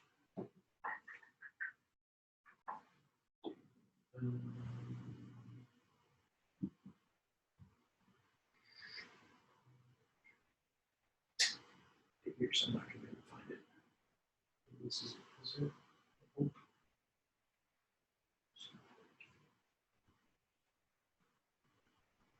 So Kings is not big on young men. Mm-mm. You might as well substitute worthless fellas. Mm-hmm.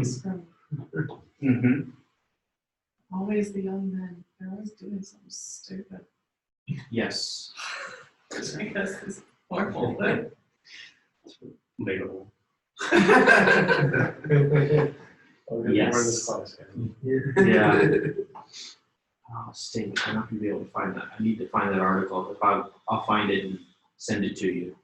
But it's very much in the antithesis and the opposite of the thundering that takes place in the previous chapter. That he recognizes that there's a difference in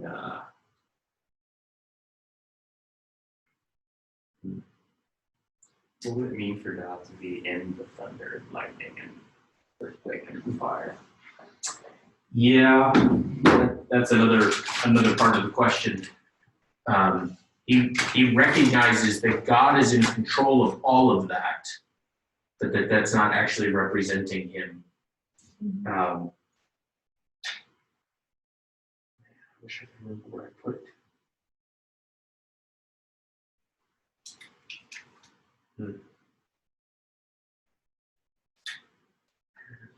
This was like writer Kings, like you could see it as like a mythological understanding of God, like the elements and just God being a representative of those things. And King's like, no, it's not like that. Mm-hmm. Not at all. Yes, I think that's part of it. Yeah, is that the expectation was that he's not in them because he's in control of them. I wish I could remember where I put that. I hate it when I have something that I can't remember.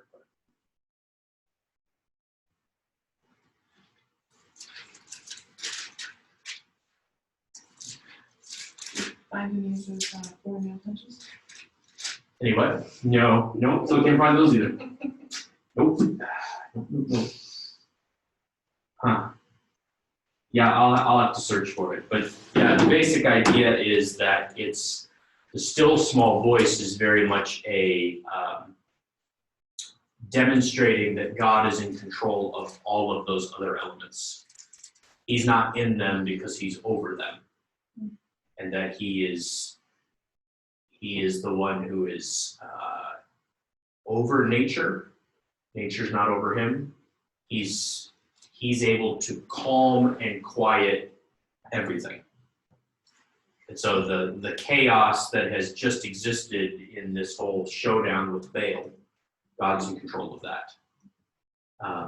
There is a lot of significance, though, the fact that he's at Horeb. It's almost as though it's presenting Elijah as like Moses,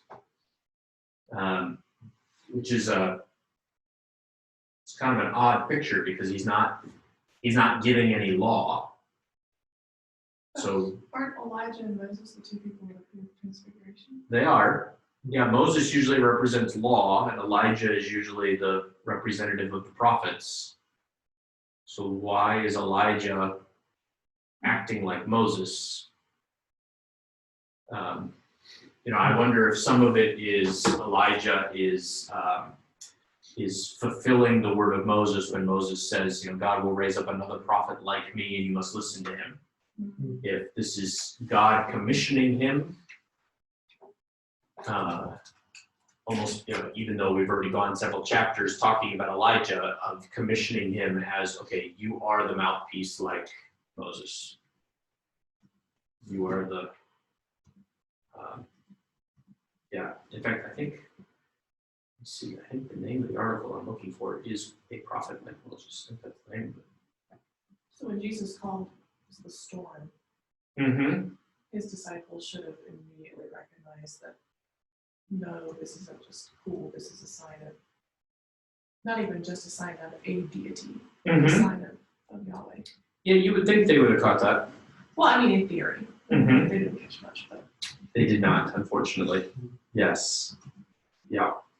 All of that, relating all of the things with weather and all of the thunder, and these weird Old Testament stories back to calming the storm. Yes. Because you learn about it as a 5-year-old, and you're like, oh, calming a fish flare! You know, you just don't really think much past that. Yes. Yeah. Where did I put that? Yeah. One more place here.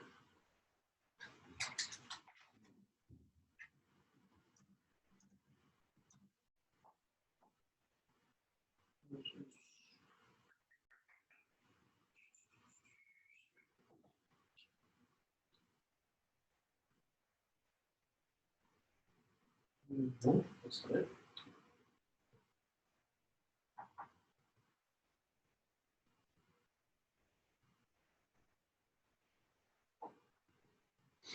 Good.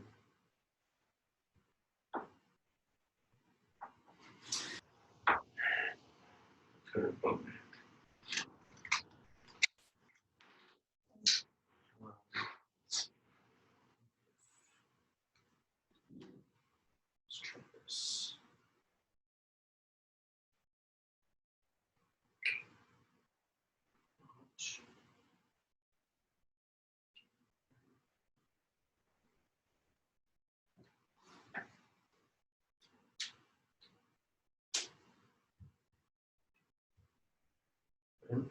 Let's see my notes here.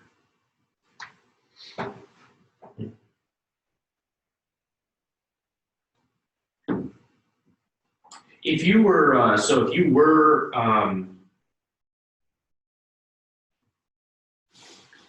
if you were Elijah, what impact do you think that it would have on you to be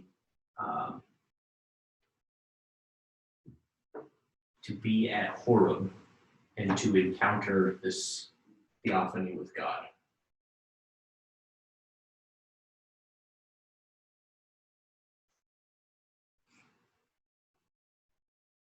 I mean, ideally, it would sort of make it all worth it in a sense. It's had such a crazy time. Yeah. Kind of. Would renew you. Yeah. It's kind of funny. God gets right down to business. He's like, he doesn't really comfort him. I just like, I'm having a hard time. I'm the only one left. And the Lord's like, well, go here and like this guy, and like this guy, and like this guy. I guess it's easy to explain, but the only one of the people that Elijah actually anoints is Elisha, and then Elisha anoints the other two. But I guess you could see the other two as being, since they're anointed by Elisha, that's kind of an extension of Elijah, bearing his spirit. Yeah. But it's not really what you would expect to see based on that. Right. Yeah. Yeah, you would expect to see more of an emphasis on Elijah.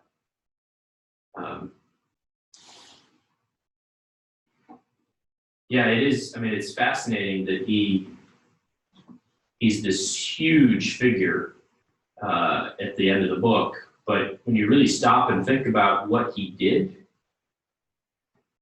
he didn't do a whole lot. A lot. I mean, the pyrotechnics is pretty cool. The pyrotechnics are very cool. Yes, that's Yeah, that seems to be kind of the big thing that everybody remembers him for.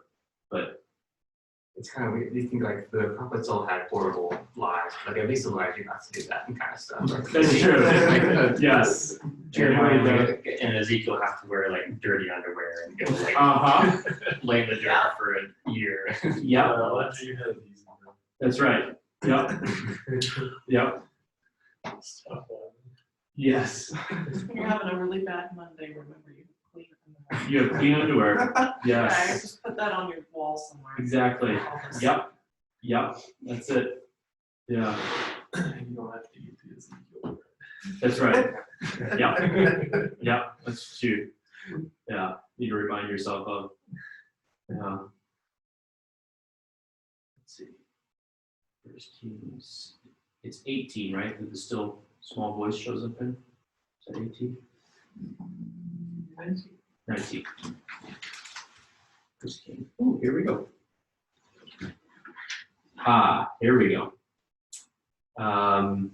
We're told that on Mount Horeb, Elijah heard the Lord in the sound of a gentle breeze. But does the Hebrew text support this? We doubt it, he says. Some time ago, Dr. Bohr asserted that in this most fascinating story about Elijah's meeting with God, the cosmic phenomenon, storm, earthquake, fire, are not followed by a still small voice, but a thin, petrifying sound. As far as we can see, nobody agreed with him. We would like to offer some further evidence. And then he goes on to explain how the word that is used to describe coal was the word for voice, is usually derived from dakak, which means to crush or to grind, the crushing of an enemy, etc. So when it's used as an adjective, usually it's daka, which means thin, scarce, or fine. Hence the thin, small voice is a crushed voice. Used metaphorically, it pictures the crushing of an enemy. So a thin voice would make sense. However, daka has this meaning nowhere else.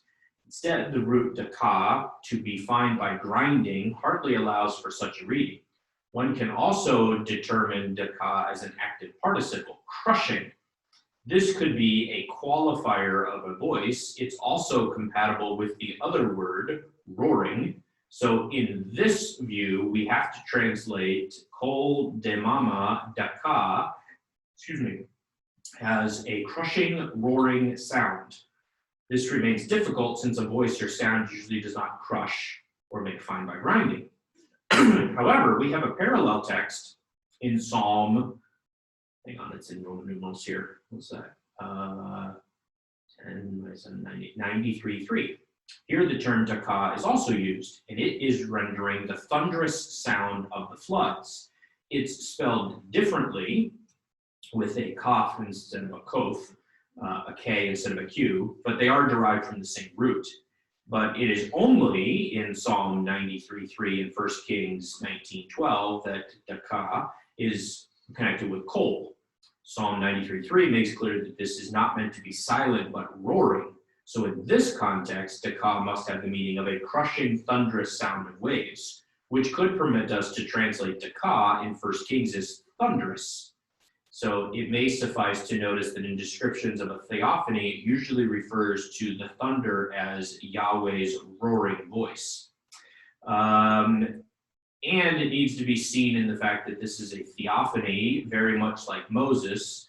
After 40 days in the desert, Elijah reaches Horeb, which is nothing but the holy mountain or Mount Sinai. He finds shelter in a cave, and then he heralds the coming of Yahweh. When he passes by, Elijah is forced to cover his face. All of these details remind us of Moses and more. The contrast is emphasized. The covenant concluded at Sinai in Moses' time is forsaken, and the prophetic institution founded by Moses is breaking down. Everything which was started by Moses seems to fall apart, so divine help is needed. The theophany at Horeb announces that an important intervention by Yahweh is at hand. God, in his heavenly court, takes a decision which is going to change the current of history. It sounds very harsh, but war and violence are going to fall upon Israel, which is what God says in verse 17 of chapter 19 there in Kings. The prophet's task of anointing 3 people is understood along these lines. He is no longer a warning function. Now he is to install the instruments needed for the execution of the sentence pronounced by Yahweh. Nevertheless, some hope remains, a remnant shall subsist. Verse 18. So the whole story culminates in the oracle of doom and salvation. And they're concluded by a terrifying sound, both in Exodus 19 and in 1 Kings 19. In Exodus 19:16, the voice is explicitly said to be the sound of horns. And here in Kings also, it stands for God's voice. So it is here as a roaring thunder at the end of a series of cosmic events. There's a logic in the succession and the escalation of the phenomenon. After the storm and the earthquake comes lightning, which is naturally followed by thunder. So the analysis of 1 Kings 12, as well as the study of the context and the tradition, suggests a translation of the thin, small voice as instead a roaring, thunderous voice. That was written in 1975 and apparently convinced no one.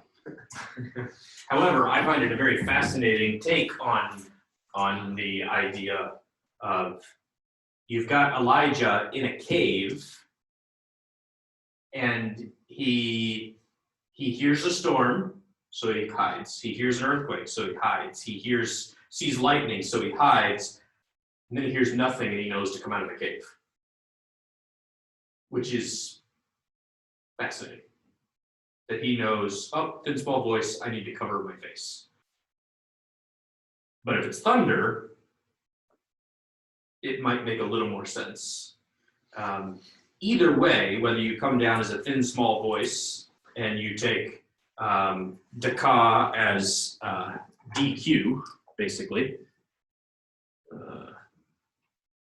Trying to think how to write it in English. I know. I can't do this. Yeah. So in Hebrew, it's dak, which I think it's a short A.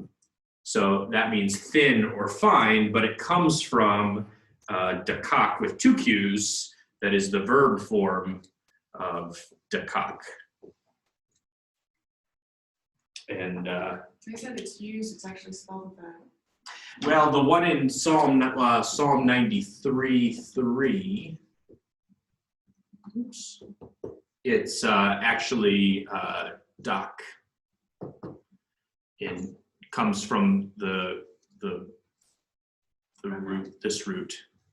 But he's suggesting that these are interchangeable, which to some degree is actually probably the case. Because they're used the same in similar contexts. The roaring of waves on the one hand, and the crushing, grinding on the other. So it wouldn't be completely out of the question to have it that way. But it is an interesting passage. It emphasizes the power of the Word of God. It emphasizes the control of God over those other elements. He's not in them. And as you already pointed out, the emphasis of not in them, because he's not them. And even the thundering, if he recognizes it as a crushing thunder and recognizes it as the voice of God, as thunder, he knows that God is not thunder, but that God's voice thunders, and which is a completely different word, but he recognizes the connection there. So either way, he's putting 2 and 2 together. God is meeting with him and speaking with him on Mount Sinai, the way that God spoke to Moses. But as that article, the guy's last name is Lust, L-U-S-T. Never heard of him. I've never heard anything else by him. So who knows? It came out of I got it off a JSTOR online, so who knows where the guy's from? But he points out that everything in the prophetic office seems to be coming to an end, in the sense of nobody's listening to the prophets. And so here you've got this prophet, though, that does miracles, and him and Elisha do miracles, as though saying, look, you're not paying attention, so let me get you to pay attention. Which I wonder, had John the Baptist come doing the same miracles as Elijah and Elisha, had the Israelites paid a little bit more attention when he came, John the Baptist, but instead it was Jesus who was doing the miracles, which still makes it unexcusable, because even if you say, okay, well, John is not Elijah, to be able to say, well, clearly Jesus then is Elijah.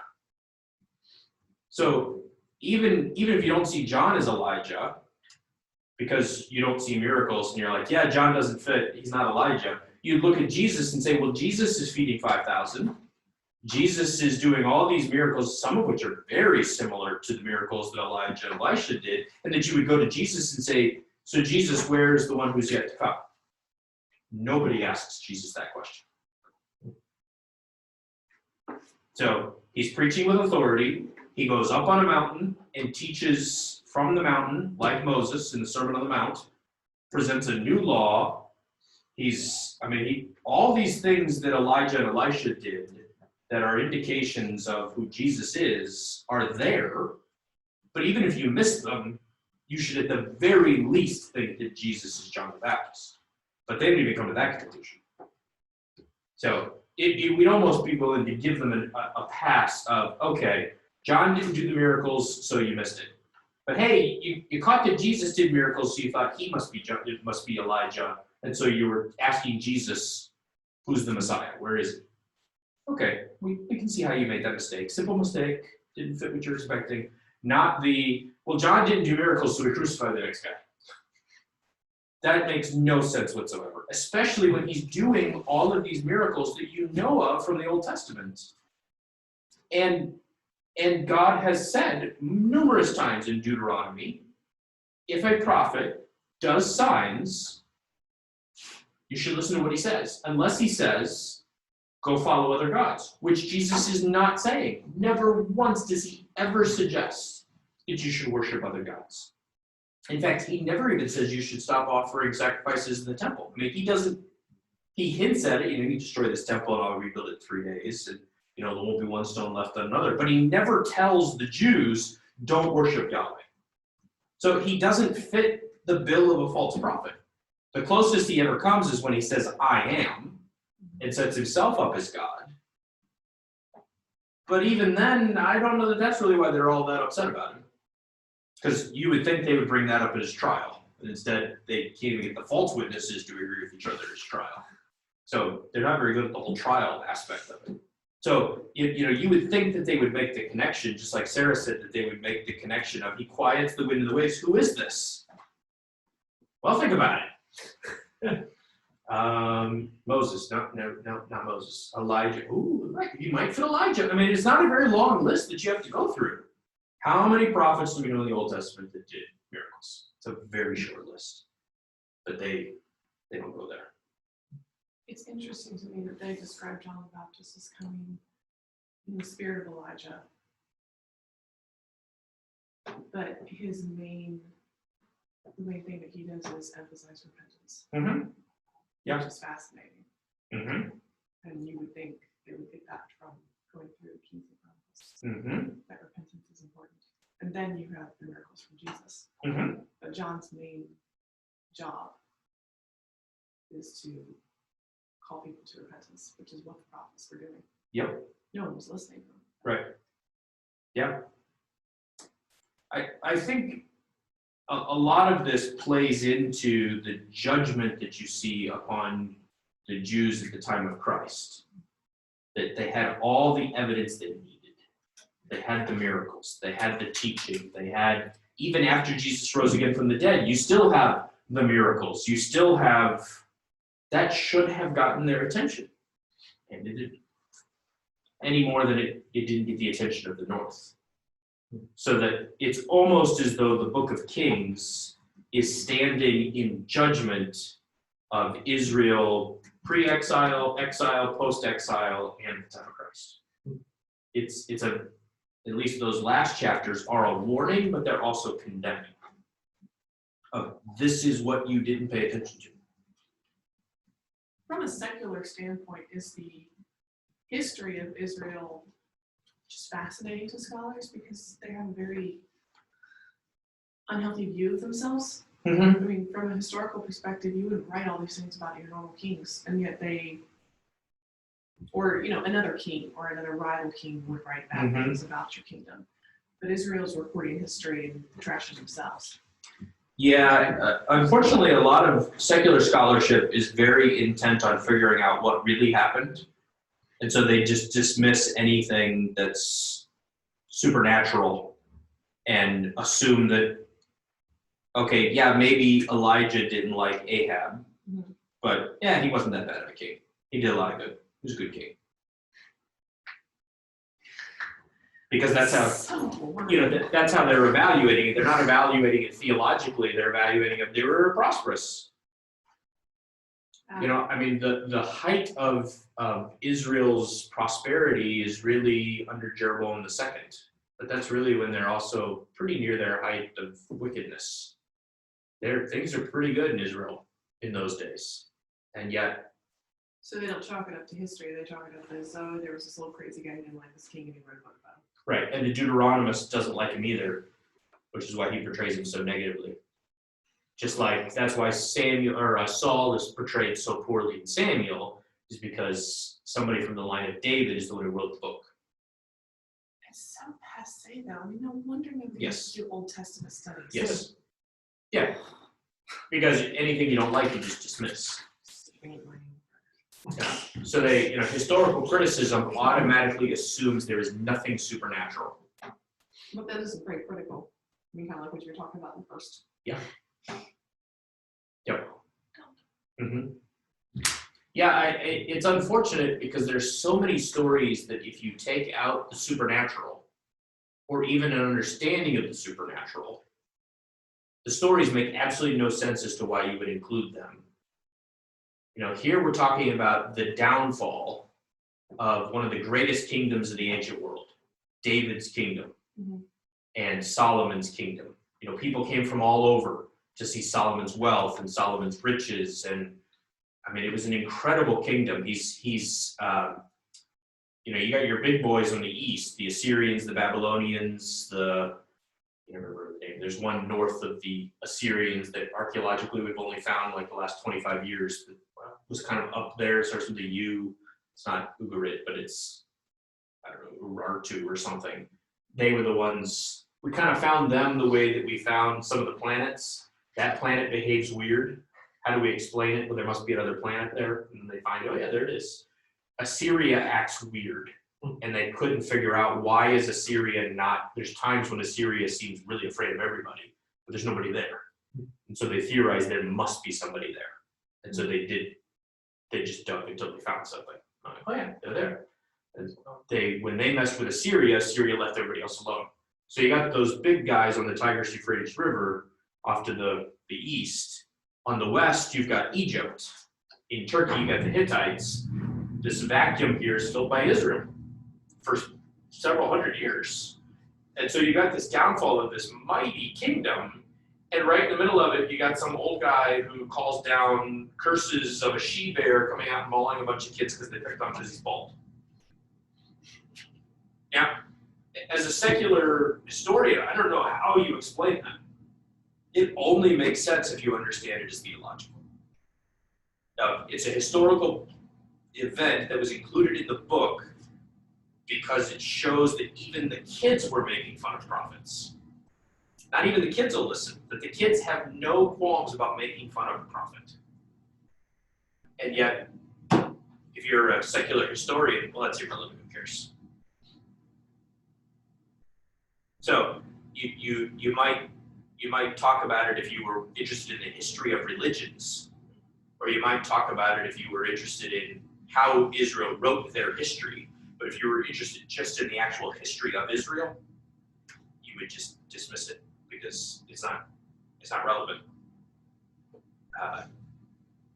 Which is, yeah, it's one of the reasons why Old Testament history is not written about very much by evangelicals, I think.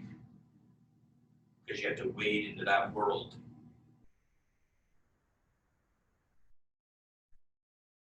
Yeah, which is a shame. Yeah, it is. Because there is, I mean, you know, Rehoboam gets attacked by Shishak, which is just a cool name, Shishak. Remember about Shishak? It's like a State Farm commercial. But we have records of Shishak going into David. And, you know, so we have all these other records from the other kings that corroborate, you know, we have the Assyrians talking about Jehu. We have them talking about Omri. We have them talking about Solomon. And, you know, we have these references to the house of David in the Moabite Mesha inscription. We have these other inscriptions that it's clear that Israel was there when it says it was there, and that people did to Israel what the Bible says they did to them, and that Israel did what it says to them.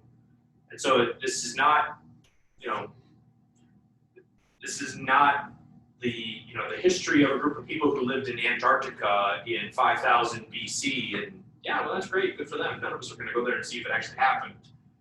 We'll just assume it didn't. No, this is, we know this happened. And we have history, but yeah, for whatever reason, well, mostly theological, they dismiss the importance of it, which is a shame. But that's one of the reasons why I like it. You know? Although, again, one of the challenges, as Sarah has mentioned, as I mentioned earlier, one of the challenges for these books is, okay, but how do I approach it as a pastor? What is the theological point that the book is making? And that's always the question that we're asking ourselves. You know, it's rather simplistic. You know, the New Testament's all about Christ, obviously. And scholars have debated for years, okay, what's the center of the Old Testament? What is the theme that connects everything in the Old Testament? And, you know, well, yeah, you know, and, you know, covenant, I mean, all sorts of different ideas that are thrown around. And a lot of it, I think, is pretty well summed up in the Westminster Confession. Who is God and what does he require of man? And, you know, that's what you're seeing here. But if you just approach it from history without answering those two questions, then you've missed the point of the book. Yeah. Well, next week, I'll give you the exam. I think next week, the second part of your paper. That was due today. Yeah, let's do it.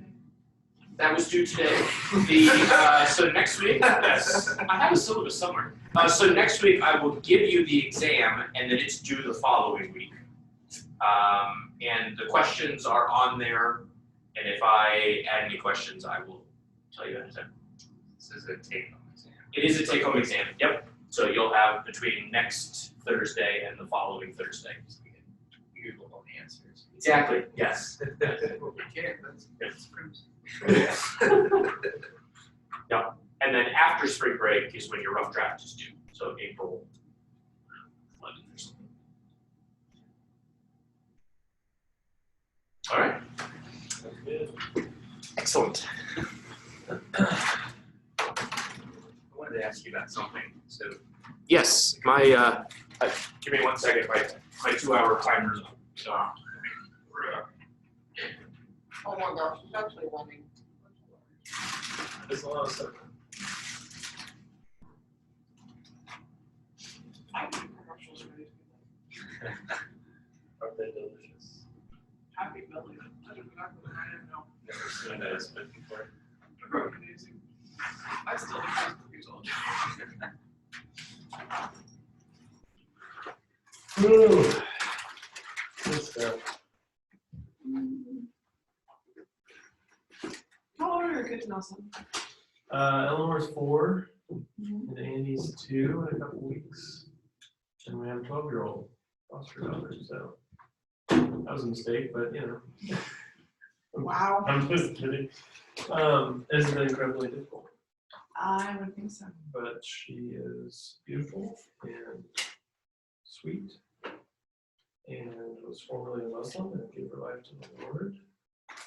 So, a lot of cool When things did that happened. happen? When In did you the guys fall. start strange.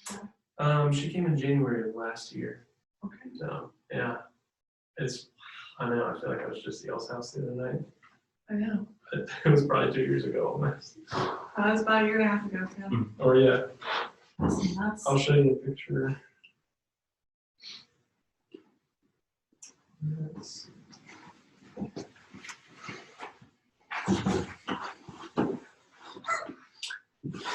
Sorry. It is. Actually, they used to make them bigger. I don't think I could make it 2 hours if they made it any bigger than this. I gotta make fun of you, I didn't make it 2 hours. They used to have, well, I'm also not pregnant. They have the double big gulp is what they used to have. Yeah. I forget how many, I read somewhere how many ounces this is. Oh. Yeah, I can't tell. Sweet. Yeah, so I was going to ask you about the rule of chapter Poor 13. little thing. I think you answered that, Yeah. but Okay. it's still just such a strange chapter. Is that the prophet? Yeah, Yeah. it's so weird, and like the more I see it, the more details I see that are just strange and baffling. Mhm. Like one of them I wanted to ask about was, so the man of God from Judah goes and gets mauled by a lion, Mm-hmm. and then the other lion prophet comes apparently hours later, Uh-huh. and like the lion and the donkey are just like chilling out, like Yeah. they're just having like a pleasant afternoon together. And like the writer seems at pains to point out that the lion did not eat the donkey or the body. Right. And like that's an important point that it would be worth bringing out. Mm-hmm. Like, it's just such a baffling point. Like, is there any purpose that you think of for that? Or Yeah, this is one of my dad's favorite stories. yeah, And his suggestion, which I think is a good one, is that the northern prophet Oh, the 90s. man. is It's so offended great. It's so great. by the fact that he's a prophet, Yeah, or but God gets a southern prophet to go Yeah. and talk in some ways, like, to Jeroboam, aren't in part because of as the character of different. this northern Like, prophet, we're not which you see the fact that he lies to get the guy to go back. So that the lion and the donkey standing there staring at each other are for the benefit of the older They prophet. love wrestle time. That the older prophet Get so excited. is, in a sense, he's sensing the judgment of God. This was not a random lion. So almost as though the northern prophet makes the prophecy, So in some ways, I don't know if there's but almost doesn't believe his own crazy prophecy. differences, Yeah. but As one of does the biggest southern ones prophet. is, I mean, if you're the southern prophet, you're like, well, then I'm not leaving. their parents. yeah. I'll stay here. There's such a vast difference. You know? Always my girls really. You know, well, same with, in just like earlier, as soon as your feet touch the threshold, the door of your son will die. Yeah. Well, then I'm not going home. Yeah. I figured this out. Yeah, she goes home. Yeah. It's, Yeah. So, same thing of, I almost wonder if he doesn't believe his own words. He makes a prophecy, but God hasn't spoken to him in so many years You can't really go give a hug. that it's not something he expects will actually happen. So that then when he goes and sees the lion, it's not not just random. Yeah. This was the judgment of God, which is supposed to get his attention. So it's a warning not just to us, but a warning to him. You've pretty much made it clear that you're ignoring God. And yet look what happened when he ignored God. I mean, he lies to the guy and gets him in trouble, and then like when the inevitable happens, he seems so distraught. Yep. Like he's gonna lie to this guy. she's not. No, Yeah, her bring mom those bad events died. happen with him when That's why she of course, must be of course he's going to die. And he's so distraught that he wants to be buried with them. Yep. I think I he really did not think that Yahweh existed. Yeah. That he's gotten so hardened against the truth that he doesn't think there's going to be any consequences for lying.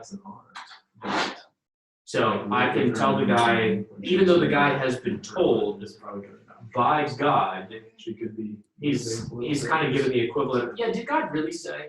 Did God really say you could be? She's excited. We're excited for That he's asking that, thinking, yeah, I don't think God really told you that. Yeah. 6 months ago, it would have been hard. Satan obviously knew that God had told Eve that. Yeah. But And I don't know. But I think this older prophet, I think he really thinks, God didn't really say More of a that. closeness, and we kind You of may got think he over the said that, emotional but that was layers. probably just heartburn. And then when he sees the lion there, he's like, oh my goodness, God really did speak to him. He really was a true prophet. But yeah, it's a fascinating story. It's weird. Which is why, again, I don't think you can read Kings as history the way that we often think of it, because it's definitely got more of a point than that. I remember sitting around talking to them. Yeah. Kind of writing influence that they had for writing Hebrew at this time. They would have probably written in either scratching it into clay, although they've probably gotten to the point where they could have written on papyrus. He has like no guilt complex. So, like, And they were probably using scrolls. The form of the language is so strange. It's not like, I don't know what about the other kind of engineering. The word you got It's in like, it's there. almost kind of, Yes. like it's not runic, but it almost looks like it's Yes. more runic than like the Roman alphabet. Oh, yeah. It's like it. And this is actually, these are actually Aramaic, square block Aramaic, we call it. Yeah. The original Hebrew looks very similar to dwarfish. Yeah, I was wondering about that. Yeah. I don't know if it would have had any kind of written, like a brush or pen or anything, where you could get curves. Right, it was very, very block, although there were, so the letter P looks like this, or if it's at the end of a word, it actually looks like this. Yeah. But originally it looked like this. The problem is the letter R looks like this. Yeah. So the way that you differentiated between the two was to kind of make this one kind of less curved. But other than that, most of them were very, very block-ish letters.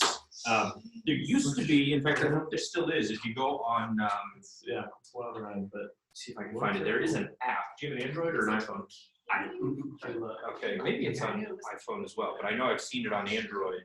There is an app. yeah, I mean, For like I said, ancient 6 months Hebrew. ago, things were not. Um, Like you need to call the Yeah, I've only seen like the modern alphabet. It's really hard. Curvier. Yeah, our church has been very supportive and helpful. Yeah, it does look like there is still one. People That'll have the ancient figures, because the archaeological stuff that we find is not written like this. We just This, we did not think we were going to be able to get over that. trying to think when that would have, this probably would have become, well, especially by the time of Christ, they would have been writing this way. Because the Mishnah, I'm kind of helped too with the youngest is too. There's like a stage Yeah, there where you're just Talmud. surviving. There's one more. And then Mishnah, you Talmud, master. Yeah, I I think never that's part of remember it. all Yeah, of because them. now any Starts with of that. them are just go out and back there and play by themselves. Yes. You're not worried about them. It's gone. But they write, the Hebrew text is written in the middle in those sort of That's a really big shift. characters, and then they write around it in Aramaic, also using the same characters. And so it looks like Hebrew, but it's not, it's Aramaic. But prior to that, anything written in the Old Testament, especially pre-Persia, would have been written in those more archaic symbols. In fact, you can look up the, what the name is called, but the something ostracon. which You know, is it sounds horrible. Lakish, the but- Lakish I ostracon. forgot about And it's a this. piece of, We'll see how it actually- There's a feeling It's a piece of pottery. Have you gotten so far with your boy? and the guy, We it's have either a a lot of shopping people now, list, and then or or having to some go people have back. suggested that it was It's one of those an things where inventory that he's writing, and he's basically counting out what he's got. And possibly around the time that Lakish was about to be sacked during the reign of Hezekiah. And so it's just this piece of pottery, but he's scrawled on it, but he writes in the ancient script.